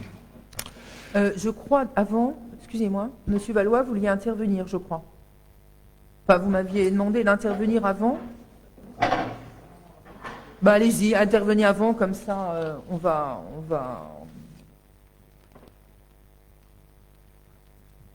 Merci, merci Madame le maire. Bah, effectivement, ça c'était à l'occasion d'un point sur les affaires scolaires. On avait souhaité, vous porter à votre connaissance et ouvrir avec vous un petit temps de discussion sur une proposition, mais c'est plutôt mon collègue Étienne Maire qui l'a travaillé sur le sujet de la qualité de l'air dans les écoles de la ville. C'est en référence effectivement à la situation difficile qu'on connaît tous quant à la lutte contre la propagation du Covid-19 et en même temps une réflexion plus globale sur comment on pourrait améliorer la qualité d'air. Si vous permettez, je passe la parole à Monsieur Maire, et c'est de manière courte. Hein. C'est moi qui vais lui passer, si vous voulez bien. Madame le maire. Voilà, allez-y, Monsieur Maire. Micro, alors. Voilà. Mais c'est vous qui m'aviez interpellé par mail, c'est pour ça que je pensais que c'est vous qui vouliez parler, Monsieur Valois. Allez-y, Monsieur Maire. Oui, voilà, je me demandais si sur un sujet comme l'éducation, l'enfance ou les enfants et la santé, on pouvait s'entendre sur la volonté d'en faire une priorité. C'est pour ça que à certaines occasions, j'ai pu vous interpeller et vous solliciter sur les bâtiments scolaires et la vie à l'école. Voilà, en fait, pour essayer de faire court et assez clair, je dirais qu'on pourrait porter 3 demandes. La première, ce serait effectivement de mettre le sujet de la qualité de l'air intérieur sur la table, qu'on puisse en faire un sujet sur lequel on travaille collectivement, à l'échelle du mandat, hein, pas forcément juste une fois, mais que ça puisse faire partie des sujets travaillés occasionnellement, mais sur la durée, enfin autant qu'il faut en fait pour faire un travail de fond. La deuxième demande, ce serait de disposer, voire de rendre public l'évaluation de la qualité de l'air dans les écoles. Normalement, ce travail d'évaluation a été fait puisqu'il est obligatoire depuis janvier 2018 dans les écoles. La généralisation de l'évaluation de la qualité de l'air dans les bâtiments qui reçoivent du public s'instaure au fur et à mesure par type de bâtiment. Voilà, dans les écoles et les bâtiments scolaires de manière générale, c'est depuis janvier 2018, où ça fait plus de 3 ans. Donc j'imagine que vous avez dû faire ce travail-là. Je trouve que ce serait assez intéressant que ça puisse être débattu et qu'on ait connaissance des résultats de cette évaluation-là. Et puis le troisième point, la troisième demande, ce serait effectivement, là, vu le contexte, qui rend le sujet un peu plus prégnant, un peu plus nécessaire peut-être, ce serait d'avoir une stratégie locale dans ce contexte d'épidémie Covid-19. Donc la première proposition sur ce volet-là, ce serait donc d'évaluer le renouvellement de l'air avec des capteurs enregistreurs de CO2 dans les locaux où il y a des enfants et les équipes enseignantes, pièce par pièce. Un capteur enregistreur de niveau de CO2, ça coûte il y en a à moins de 100 €, mais je vais dire entre 100 et 300 €. C'est un investissement. Après, on peut imaginer qu'il n'y ait pas besoin de suivre quotidiennement dans chaque classe le niveau de CO2, qui est corrélé avec le niveau de qualité de l'air. Donc, on n'est pas obligé d'en mettre tous les jours dans toutes les classes. On peut imaginer avoir un parc d'appareils qui servent à ça et qui tournent de local en local. Il pourrait ne serait-ce qu'il y en avoir un par école qui aille de classe en classe. Voilà, donc la première demande, ce serait de faire un travail d'évaluation de la qualité de l'air avec ces capteurs enregistreurs de CO2. La demande complémentaire, ou la proposition complémentaire pour s'améliorer, ce serait d'acheter ou louer des purificateurs d'air. Techniquement, voilà, il y a plein de technologies de purification de l'air, plein de machines différentes qui reposent sur des principes différents. La technologie qui ressort comme étant non nuisible et efficace, c'est ce qu'on appelle les purificateurs d'air HEPA, HEPA, avec 2 types de filtres. Enfin, moi, je ne veux pas rentrer trop dans la technique. C'est le genre de dispositif qu'on installe dans les blocs opératoires des cliniques et des hôpitaux. Voilà, donc l'idée, ça pourrait être d'acheter ou de louer des machines de ce type-là pour les mettre dans les classes jugées les plus problématiques suite à l'évaluation de la qualité de l'air, à titre expérimental pendant quelques mois, et d'envisager en 2022 un plan d'équipement, si un investissement dans des machines, ça peut se louer. Il y a des entreprises qui proposent ce service-là, ça peut aussi s'acheter. C'est un investissement bien plus colossal que d'acheter des capteurs de CO2 qui permettent de monitorer un peu la qualité de l'air et de se dire, bah là, on atteint un seuil qui est problématique, on va ventiler pendant quelques minutes pour renouveler l'air. Voilà. Donc c'est un gros investissement, donc on a conscience de ça. Mais par contre, toutes les classes sont pas exposées de la même manière. Les configurations techniques sont différentes dans chaque local. Et donc ça vaut le coup d'objectiver les choses et d'accompagner les équipes qui sont présentes dans les écoles à veiller à ce qu'il y ait un niveau de qualité de l'air qui soit satisfaisant. J'y ajoute pour terminer que ce travail-là est intéressant, pas juste là dans ce contexte particulier d'épidémie, on cherche à freiner le virus et à limiter les contagions. C'est intéressant de manière générale, il y a beaucoup d'études sur le sujet, c'est très documenté, on sait que la qualité de l'air est importante pour la concentration, pour la santé. L'ordre de grandeur, c'est qu'on évalue que les problèmes liés à la qualité de l'air, alors cette fois-ci pas que intérieur, c'est intérieur et extérieur, mais les problèmes de qualité de l'air, de mauvaise qualité de l'air, c'est à peu près le même niveau de mortalité que l'épidémie Covid depuis 2 ans, pour donner un ordre de grandeur. Donc c'est pas un problème qui est anecdotique, et il se trouve que c'est la commune qui a la compétence sur les écoles et qui a un rôle à jouer de ce point de vue-là. Donc voilà, on porte ces propositions-là. Je vous répète, mettre le sujet sur la table, avoir l'évaluation de la qualité de l'air intérieur dans les écoles qui est réglementaire, obligatoire depuis janvier 2018, et puis envisager un équipement en capteur enregistreur de CO2 et en purificateur d'air. Adapté, hein, pas n'importe lesquels.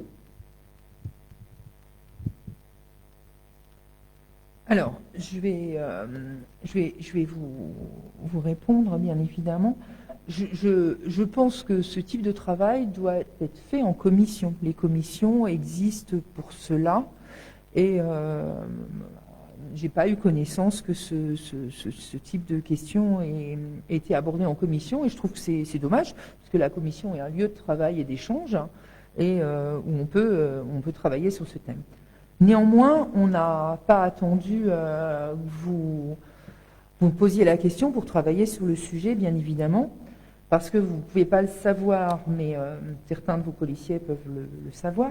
Dans le contrat qu'on a avec Dalkia, il y a une évaluation de la qualité de l'air qui existe, mais non seulement dans les écoles, mais dans tous les lieux de la ville où il y a des enfants. Donc aussi bien la crèche que les salles de spectacle, le théâtre, entre autres, parce que les enfants y vont. Donc c'est dans tous les lieux où il y a des enfants, donc les écoles, crèches, etc.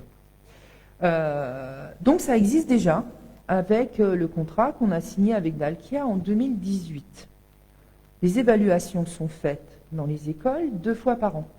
Une fois en période de chauffe et une fois en période de printemps ou d'été, ou de début d'automne, comme de fin d'été comme en ce moment, où le chauffage ne fonctionne pas. Donc ça existe déjà, ça a été déjà fait dans toutes les écoles de la ville, avec des résultats, je parle avant Covid, hein, bien évidemment, des résultats où il n'y a rien de particulier, vu qu'on n'a eu aucune alerte entre la signature du contrat, donc 2018, et toute l'année 2019. Voilà. Donc à ce niveau-là, on l'a fait, on l'a déjà travaillé, et ce, depuis la signature du contrat avec Dalkia en 2018. Donc on n'a pas attendu que la loi existe, ça fait partie de leur contrat, comme je viens de le dire à plusieurs reprises. Depuis la crise du Covid, vous savez toutes et tous qu'on a limité au maximum l'entrée de personnes extérieures dans les écoles, et que les contrôles se sont arrêtés depuis mars 2020. Parce qu'on limite au maximum le nombre de personnes étrangères dans les écoles. Moi, si je vais à l'école, je vais je vais plus dans les salles, justement, je vais dans la cour pour discuter avec les enseignants ou voir les enfants. Et on ne rentre plus dans les salles de cours minimum de personnes étrangères. Ce qui est, voilà.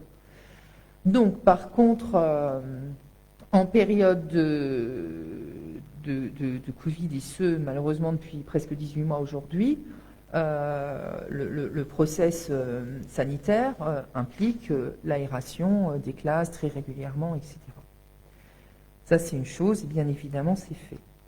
Concernant ce qui est en train d'émerger actuellement, vous avez parlé de capteurs ou de purificateurs d'air.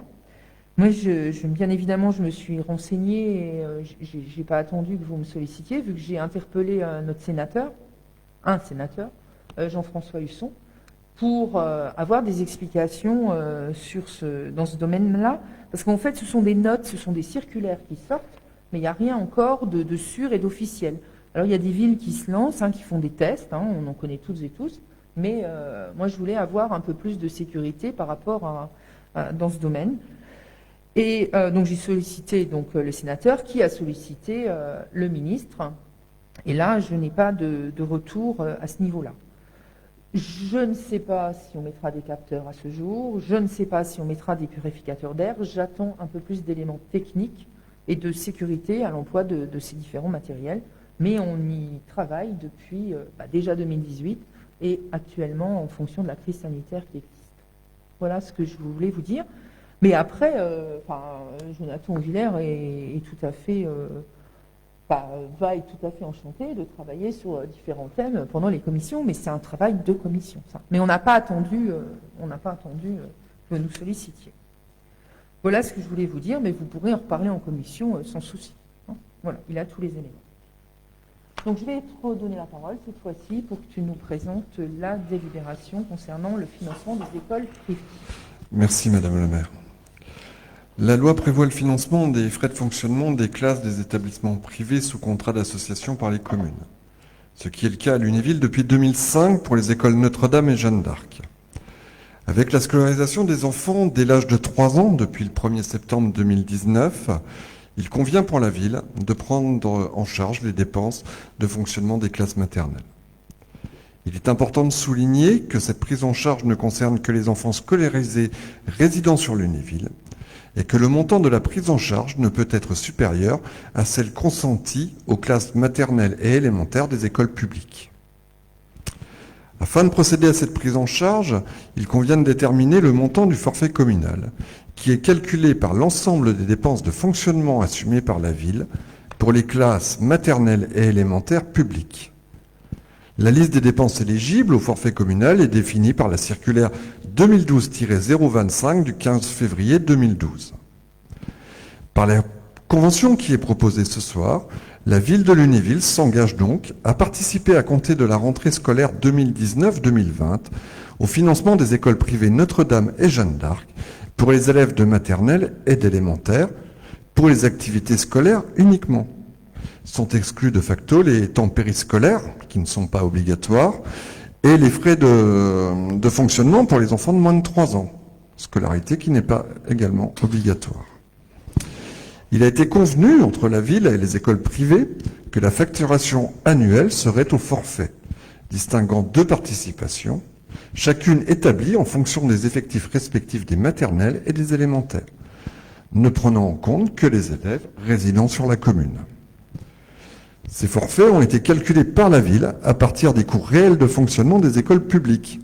Ces données sont issues des comptes administratifs de la période constatée. C'est pour ça qu'on parle cette année du coût pour l'année scolaire 2019-2020, car on a pu établir le coût de fonctionnement grâce au compte administratif 2020 que nous avons voté en mai 2021. La convention étant proposée par une période de 3 ans, ces deux forfaits resteront inchangés sur cette période. Le forfait pour un élève de maternelle est de 1 168 € par an et de 377 € par an pour les élèves élémentaires. Le delta, en fait, entre le coût pour ces deux types de publics, en fait, s'explique par la présence d'ATSEM dans les écoles maternelles qui augmente le coût. Néanmoins, la participation financière de la ville tiendra compte des prestations en nature déjà allouées. Je vous rappelle qu'il y avait déjà une mise à disposition de personnel, une prise en charge des fluides, pour ces deux ensembles scolaires. Donc pour 2019, par exemple, c'est des choses qui ont déjà été mises en place durant les années scolaires concernées. Concrètement, la subvention sera minorée du montant des avantages en nature déjà alloués. En 2023, l'ensemble des prestations en nature aura totalement disparu et seront remplacées par la subvention. De fait, le solde de la participation financière de la ville envers l'OGEC, gestionnaire des écoles privées, s'établira à 50 931 € pour l'année scolaire 2019-2020. Vous avez le détail du calcul sur l'annexe 3 de la Convention, où sont répertoriés les avantages en nature déjà versés à ces deux établissements. Nous avons établi donc le coût par élève, le forfait pour les élèves maternels et les élèves élémentaires. Il suffit de faire la multiplication du forfait par le nombre d'élèves de l'Univille pour les maternelles, pour les élémentaires, de déduire les avantages de nature déjà versés, et il reste la somme à verser pour l'année scolaire 2019-2020. Parallèlement, la ville sollicitera les services de l'État, et particulièrement les services du rectorat, afin d'obtenir un financement, comme prévu par la loi pour une école de confiance, du 26 juillet 2019, qui prévoit une prise en charge au vu de l'abaissement de l'âge de l'instruction obligatoire. Le projet de délibération. Le conseil municipal, après avis de sa commission des finances, approuve la convention avec l'OGEC Notre-Dame Saint-Pierre-Fourier, correspondant au financement des écoles privées Notre-Dame et Jeanne d'Arc. Autorise Madame le maire à la signer.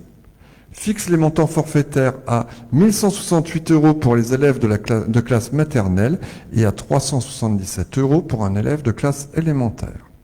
Autorise Madame le maire à solliciter toute demande de subvention, notamment auprès du rectorat dans le cadre des attributions de ressources dues aux communes au titre de l'abaissement de l'âge de l'instruction obligatoire.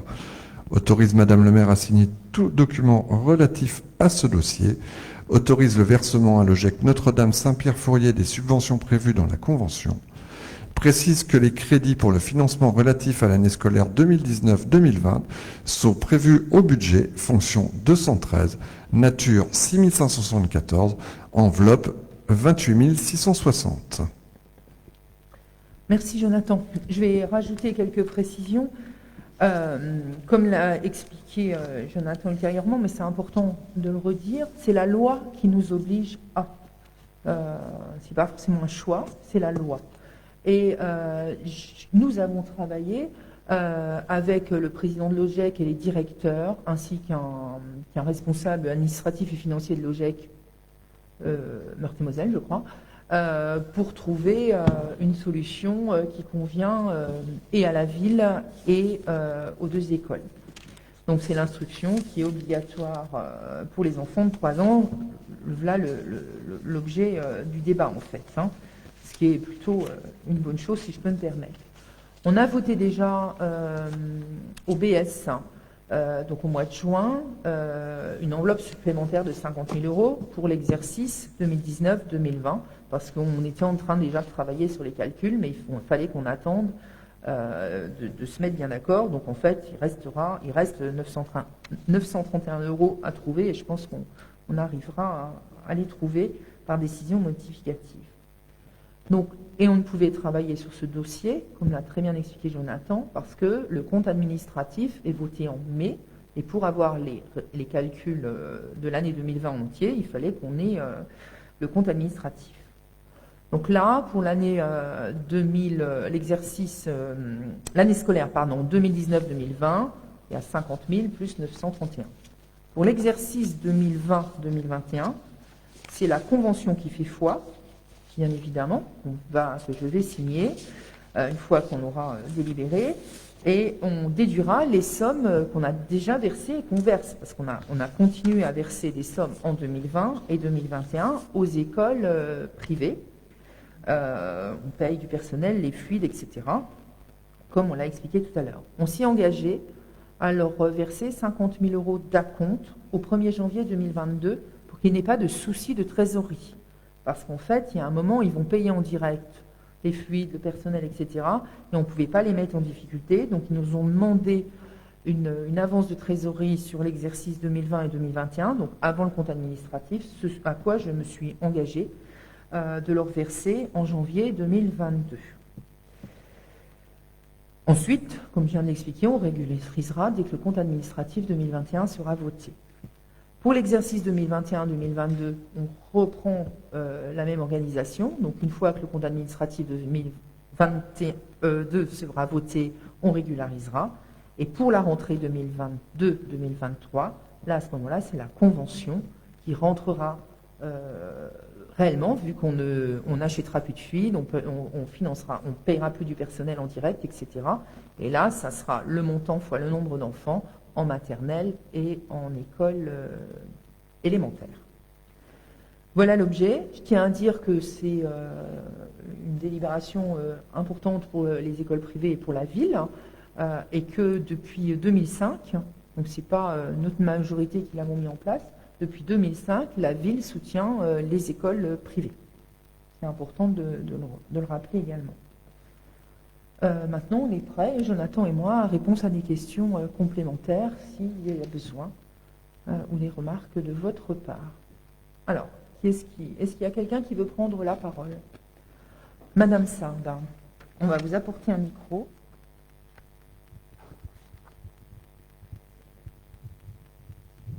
Comment?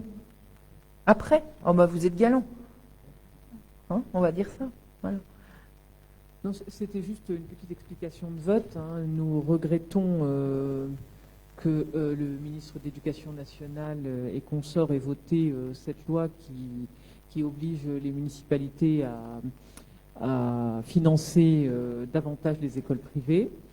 Nous le regrettons d'autant plus qu'à Lunéville, nous avons des classes qui ferment régulièrement et que voilà, on préférerait bien entendu financer l'école publique. Donc pour cette raison, nous voterons contre cette délibération. C'est bien noté. Alors on va apporter un micro à Monsieur Hulier si vous voulez bien.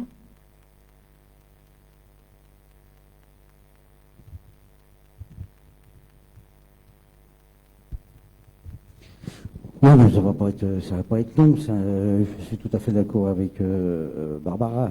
Mais je voudrais quand même rajouter quelque chose. L'école laïque a pour moi toute son importance.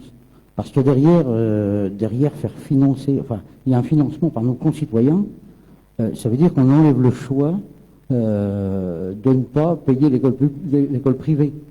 C'est-à-dire qu'à partir du moment où il y a un financement de la commune, on enlève le choix à nos concitoyens de choisir soit le privé, soit le public. Du coup, et comme disait Barbara, avec les classes qui ont fermé, la fermeture d'une école, les cerisiers, enfin, il y a quand même matière, avant que Macron s'engage dans ce genre de situation, il y a peut-être un petit débat, parce que ça peut aujourd'hui, on est sur l'école laïque. Là, depuis 2005, vous l'avez dit, Madame la maire, depuis 2005, on finance l'école privée. Moi, je ne trouve pas ça tout à fait logique, dans la mesure où les écoles privées aujourd'hui sont ciblées. Je ne mettrai pas le doigt dans un engrenage qui pourrait, par la suite, nous emmener beaucoup plus loin. Je suis extrêmement peiné par le fait qu'on subventionne les écoles privées. Et c'est pour ça aussi que, évidemment, je voterai contre. Je vais juste faire un rappel à la loi. Là, on n'a pas le choix. on fait juste un rappel à la loi qui nous oblige à. Hein. Après 2005, moi, j'étais pas là. Hein, c'était une décision qui a été prise et qu'on a poursuivie tout au long des précédents mandats. Ensuite, dans la délibération, Jonathan l'a lu, mais je préfère vous le redire, ceux qui voteront la délibération vont m'autoriser à solliciter une demande de subvention auprès du rectorat. Bien évidemment, et ce, avant le 1er octobre ou le 30 septembre. Enfin, c'est 30 septembre. Voilà, c'est ça. Donc, ce qui veut dire que là, les services sont en train de travailler pour monter un dossier sérieux pour essayer de récupérer un maximum d'euros par rapport au montant que l'on va donner à l'OGEC. Voilà. Est-ce qu'il y a... Tu voulais là? Oui, j'ai appelé en blanc et puis...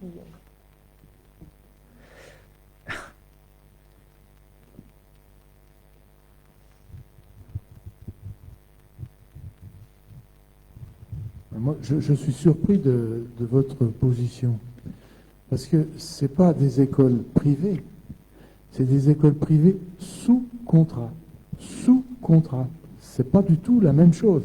C'est-à-dire que le service qui est rendu en matière d'éducation, il doit être rigoureusement conforme à ce qui est rendu par les écoles dites publiques. Et deuxièmement, c'est parce que la loi qui a été votée oblige la scolarisation à partir de 3 ans qu'on est obligé de suivre. Ça veut dire que vous trouvez que c'est pas bien d'avoir obligé les enfants d'être à partir de 3 ans en maternelle, ce que vous dites là. C'est pour ça que je ne comprends pas trop votre position, et c'est simplement respecter un principe d'égalité, parce que les enfants, c'est les enfants. Hein, les petits Lunévillois, qu'ils soient à l'école privée ou à l'école sous contrat ou à l'école publique, il faut qu'ils soient instruits, et c'est normal que la collectivité soutienne ses enfants de la même manière qu'ils soient dans une école privée sous contrat ou dans une école publique. J'insiste sur le côté sous contrat parce qu'il peut y avoir d'autres écoles confessionnelles, ça existe, hein, mais pas sous contrat. Et là, il n'est pas question de les aider, celles-là.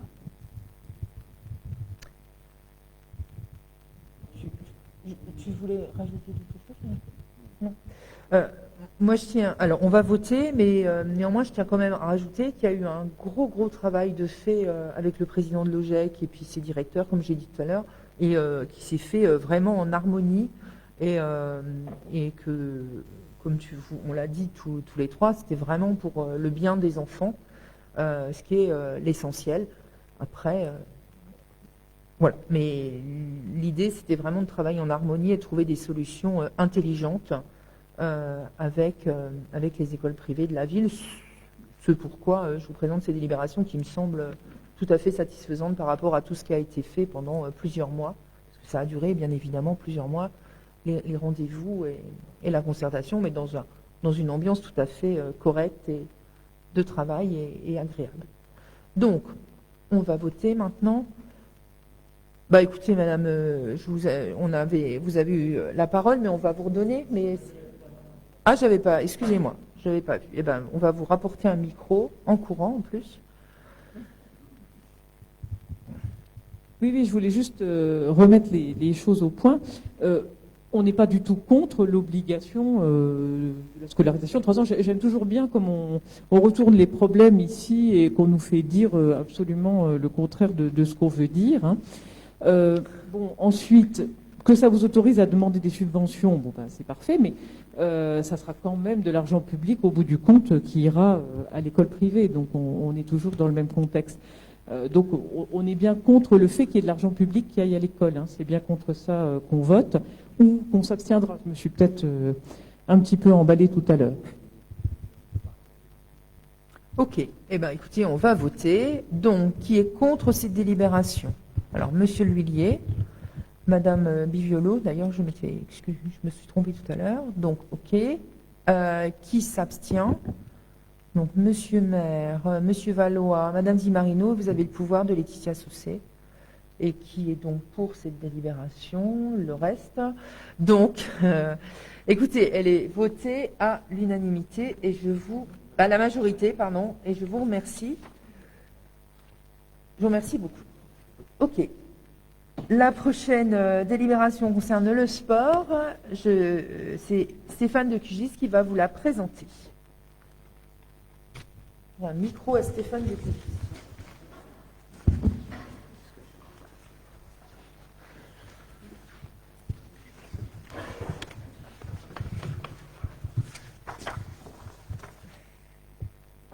Donc ça concerne la convention pour la section sportive football collège Bichat. Je vais la lire. Depuis 2007, la ville a mis en place avec le collège Ernest Bichat une section sportive football en partenariat avec le football club Lunéville qui gère le fonctionnement de celle-ci. Il convient de renouveler pour 4 ans cette convention dont les modalités sont inchangées, à savoir le collège Bichat s'engage à libérer les élèves aux heures d'entraînement. Stéphane, on t'entend mal. Mets ton micro plus près. Le collège Bichat, c'est mieux. Oui. S'engage à libérer les élèves aux heures d'entraînement de la section, mardi et jeudi de 15h à 17h.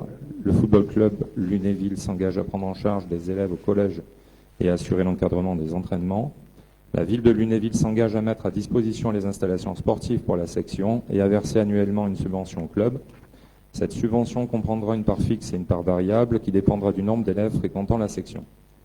Le montant de la part fixe est de 500 € auquel s'ajoute 20 € par élève, sur la base de la liste fournie à chaque rentrée scolaire. Il est proposé d'autoriser le maire à signer cette convention et à verser annuellement la subvention. Merci Stéphane. Est-ce qu'il y a des questions concernant cette délibération? Non. Tu nous lis le projet de délibération.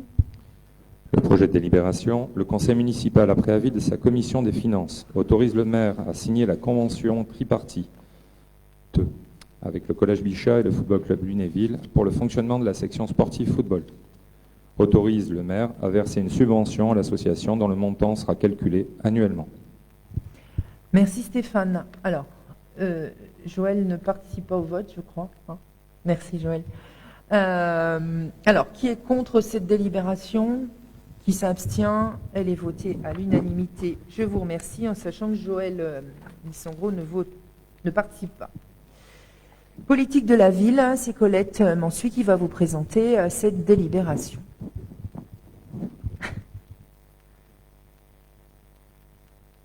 On a beaucoup de sportifs à la ville de Lunéville, donc c'est parfait. Je suis directeur. Merci Madame le maire. Alors, lors de la présentation de la programmation du contrat de ville, on avait laissé en attente l'association ASAL pour l'attribution d'un poste qui était acté par les services de l'État en juillet. Donc, il s'agit d'un poste numérique qui vient en appui et en complémentarité à la mairie annexe, puisqu'on a eu l'obtention du label France Service. On aurait pu demander cette attribution de poste à la mairie, mais on l'a laissé à Azal, qui viendra donc soutenir. C'est un monsieur qui a été recruté, qui va suivre une formation en septembre et qui prendra donc son poste au 1er octobre. L'action portera sur le soutien aux habitants dans leurs usages quotidiens du numérique, sensibiliser aux enjeux du numérique et favoriser les usages citoyens et critiques, s'informer et apprendre à vérifier les sources, protéger ses données personnelles, maîtriser les réseaux sociaux, suivre la scolarité de ses enfants, etc. Avoir accès au portail famille de la ville, par exemple. Et puis seront autonomes. Afin de soutenir cette action, le service politique de la ville propose donc d'accorder à l'association ASAL une subvention exceptionnelle d'un montant de 500 €. Pas de questions? Du tout. Après, une subvention exceptionnelle également pour l'association Jeunessité. Alors ça, c'est un dossier qui était initialement déposé au Fonds interministériel de prévention de la délinquance par l'association Jeunessité et qui a été réorienté par la Direction départementale de l'emploi, du travail et des solidarités sur l'enveloppe départementale du contrat de ville. L'action porte sur la mise en place de chantiers éducatifs destinés aux jeunes de 16 à 25 ans des 2 quartiers prioritaires de la commune de Lunéville, dans l'objectif d'étayer les démarches d'insertion du public accompagné en lien avec la mission locale et de mettre en place des suivis individualisés. Afin de soutenir cette action, le service politique de la ville propose d'accorder à l'association Jeunes et Cités une subvention exceptionnelle d'un montant de 1 000 €. Nous avons eu 3 jeunes qui se sont portés en chantier, justement, pendant la semaine des quartiers d'été. Alors, ils sont soit rémunérés au SMIC horaire, ou alors ils choisissent une sortie. Voilà. Merci Colette. Est-ce qu'il y a des questions concernant cette délibération? Non. Ben, écoute, lis-nous le projet de délibération. Projet de délibération. Le conseil municipal, après avis de sa commission des finances, autorise le versement d'une subvention municipale exceptionnelle de 500 € à l'association ASAL. Nature 6574, engagement Chorus 1786. Autorise le versement d'une subvention municipale exceptionnelle de 1 000 € à l'association Génécité. Nature 6574, engagement Chorus 1787. Autorise Madame le maire à signer tout document et à entreprendre toute démarche qui s'avérerait nécessaire à la bonne exécution de la présente délibération. Merci Colette. Donc, qui est pour cette délibération? Qui est contre cette délibération, pardon? Qui s'abstient? Donc, écoutez, elle est votée à l'unanimité. Je vous remercie. La suivante, c'est moi qui vais vous la présenter. En fait, il s'agit d'une convention, d'un dispositif avec l'EPSIL, qui est une équipe pluridisciplinaire dédiée aux situations d'incurie dans le logement. En fait, vous savez qu'on a un service logement qui travaille en lien donc avec les habitants ou locataires et les propriétaires également, bien évidemment, en cas de soucis particuliers. Et entre autres, il se développe de plus en plus, mais ça, c'est pas qu'à Lunéville, hein, c'est partout en France, voire dans le monde, le syndrome de Diogène. Et ça, très clairement, on n'a pas les compétences en interne pour le gérer. Et il y a donc la Espoir 54, qu'on le sollicite régulièrement et qui nous aide, qui aide surtout les habitants à régler leurs soucis avec un psychologue et puis une autre personne. Donc ils interviennent sur des soucis qui deviennent presque des soucis médicaux. Donc en fait, c'est une convention donc avec Espoir 54 qui est prévue jusqu'en 2025 et pour 500 € par an, il nous aide à gérer des situations délicates. Donc ce qui est un vrai service pour certains de nos concitoyens et qui aide bien donc le service logement à régler des situations souvent assez désespérantes et à trouver des solutions pour ces personnes souffrant du syndrome de Diogène.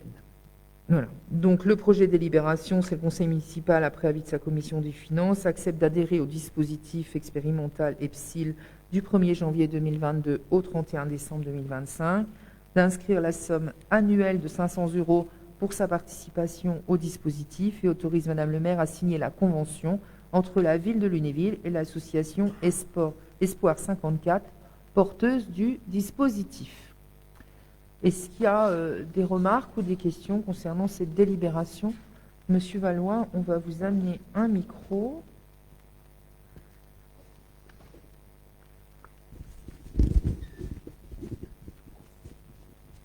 Merci.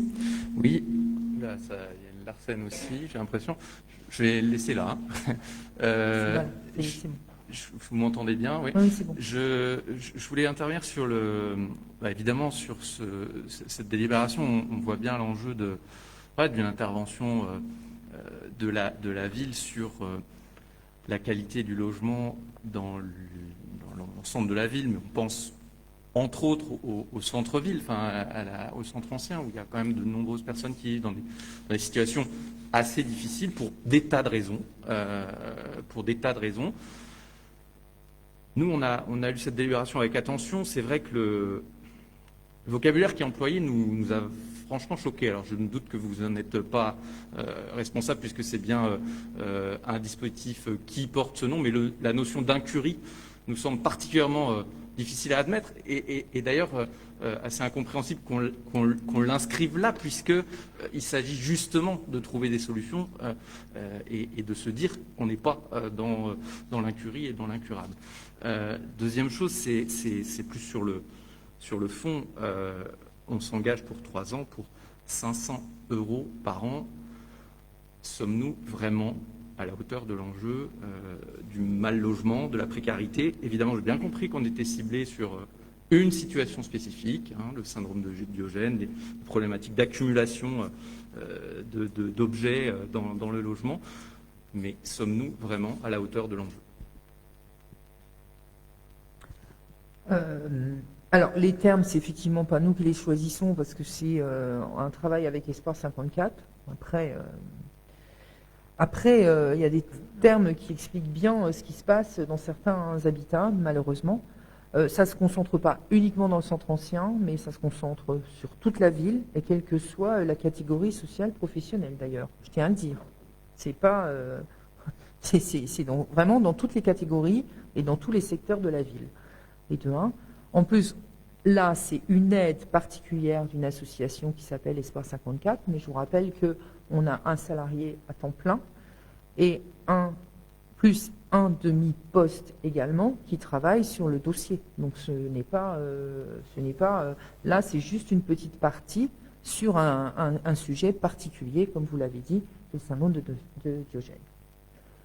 Voilà, donc j'avais lu, je crois, la délibération, qui est contre ces délibérations? J'ai pas vu votre main, on va vous apporter un micro.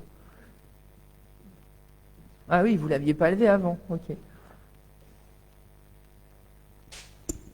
Oui, et simplement, pour compléter, vous nous faites adopter une convention d'action et dans l'article 2, vous indiquez que la présidente de l'association veillera au suivi opérationnel de la convention selon un cahier des charges 6 joints en annexe.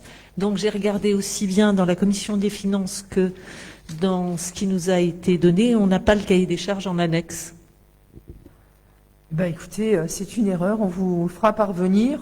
Après... je le dirai. On l'a sous la main? Non, on l'a pas sous la main. Voilà. Après, on peut la reporter, mais je trouve que c'est vraiment dommage de la reporter parce que le travail commence déjà avec Espoir 54. On vous la fera parvenir. Comment? On va barrer la phrase, oui. Mais on vous la fera parvenir. C'est pas le sujet. Là, c'est vraiment une erreur. Mais je pense qu'il y a un vrai travail qui se fait, un vrai travail de confiance, et je trouve que ça serait dommage de ne pas le faire la voter aujourd'hui.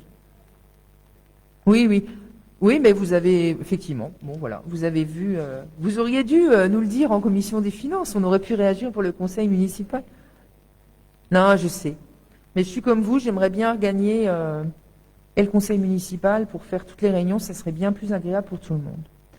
Donc on la maintient. Alors, qui est contre cette délibération? Qui s'abstient? Elle est votée à l'unanimité. Faites et manifestations, Jacques Lamblin va la présenter. S'il a un micro. Ouais.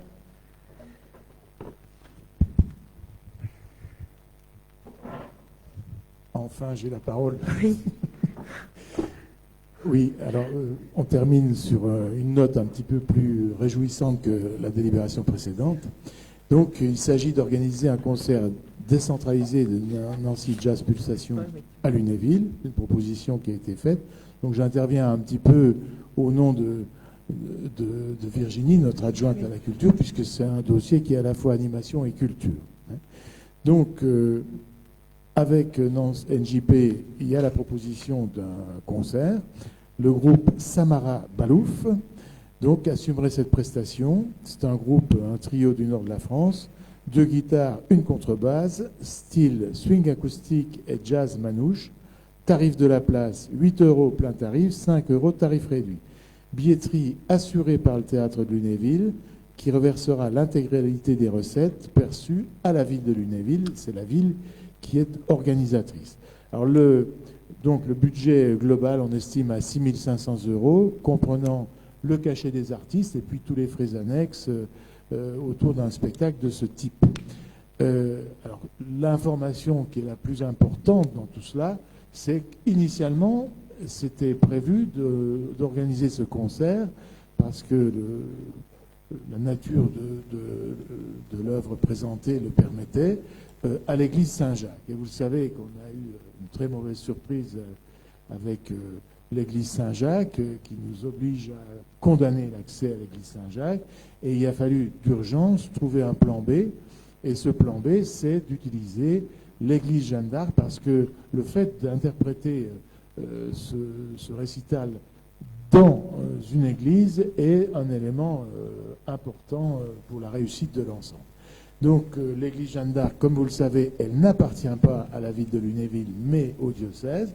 Nous avons obtenu l'autorisation du diocèse pour organiser à l'église Saint-Jacques et voilà donc, à l'église Jeanne d'Arc, Sainte-Jeanne d'Arc, et voilà donc pourquoi nous en sommes dans cette situation. Voilà, donc un concert décentralisé de NJP, organisé à l'église Jeanne d'Arc, avec le soutien, entre autres, du théâtre pour la partie un peu matérielle du dossier, mais en revanche, le financement, il sera municipal. Voilà. Donc je tiens à rajouter que c'est le 14h30, le jeudi 14 octobre à 20h30, que c'est un deuxième jeudi du mois, donc c'est le jour du conseil municipal, et donc je vous préviens, j'envisage de ravancer l'heure du conseil municipal pour pouvoir, j'espère, être sorti vers 20h30 pour qu'on puisse au maximum profiter de ce spectacle. Tu avais lu le projet de délibération ? Non, je ne l'ai pas lu, mais j'attendais votre autorisation, Madame le maire. Monsieur Lemblin, pouvez-vous lire le projet de délibération ? Merci, Madame le maire. Conseil municipal, après avis de sa commission des finances, autorise le maire à signer tous les documents relatifs à cette manifestation et notamment le contrat avec les Nancy Jazz Pulsation. Précise que les crédits figurent au budget 2021 chapitre 011, fixe les tarifs de la manière suivante. 8 € plein tarif, 5 € sur présentation d'un justificatif pour les habitants de Lunéville, les plus de 60 ans, les familles nombreuses, les personnes en situation de handicap, les militaires, les étudiants, les demandeurs d'emploi, bénéficiaires du RSA, les jeunes jusqu'à 18 ans, les étudiants boursiers. Il aurait été plus facile de dire qui payait 8 €, la liste aurait été moins longue. Les moins de 60 ans. Et voilà. Donc, autorise le reversement des recettes perçues pour la billetterie de ce concert par le théâtre de Lunéville à la ville de Lunéville. Alors, qui est contre cette délibération ? Qui s'abstient ? Elle est votée à la majorité, à l'unanimité, pardon. Je vous remercie. Alors, j'ai juste quand même j'avais un doute là sur incurie. Je vais quand même reprendre la définition d'incurie. Ça veut dire manque de soins ou manque d'organisation. Et incurable, c'est qu'il ne peut pas être guéri. Donc, c'est pas la même chose. Quelqu'un qui souffre d'incurie, c'est-à-dire qu'on va l'aider à se soigner, à s'organiser. Juste comme ça. Voilà. C'est important. C'est pour ça que je voulais vérifier. Écoutez, je vous remercie. Donc, on vous reconfirmera l'heure du prochain conseil municipal, mais prévoyez dans vos emplois du temps de vous libérer certainement un petit peu avant. Bonne soirée à tout le monde.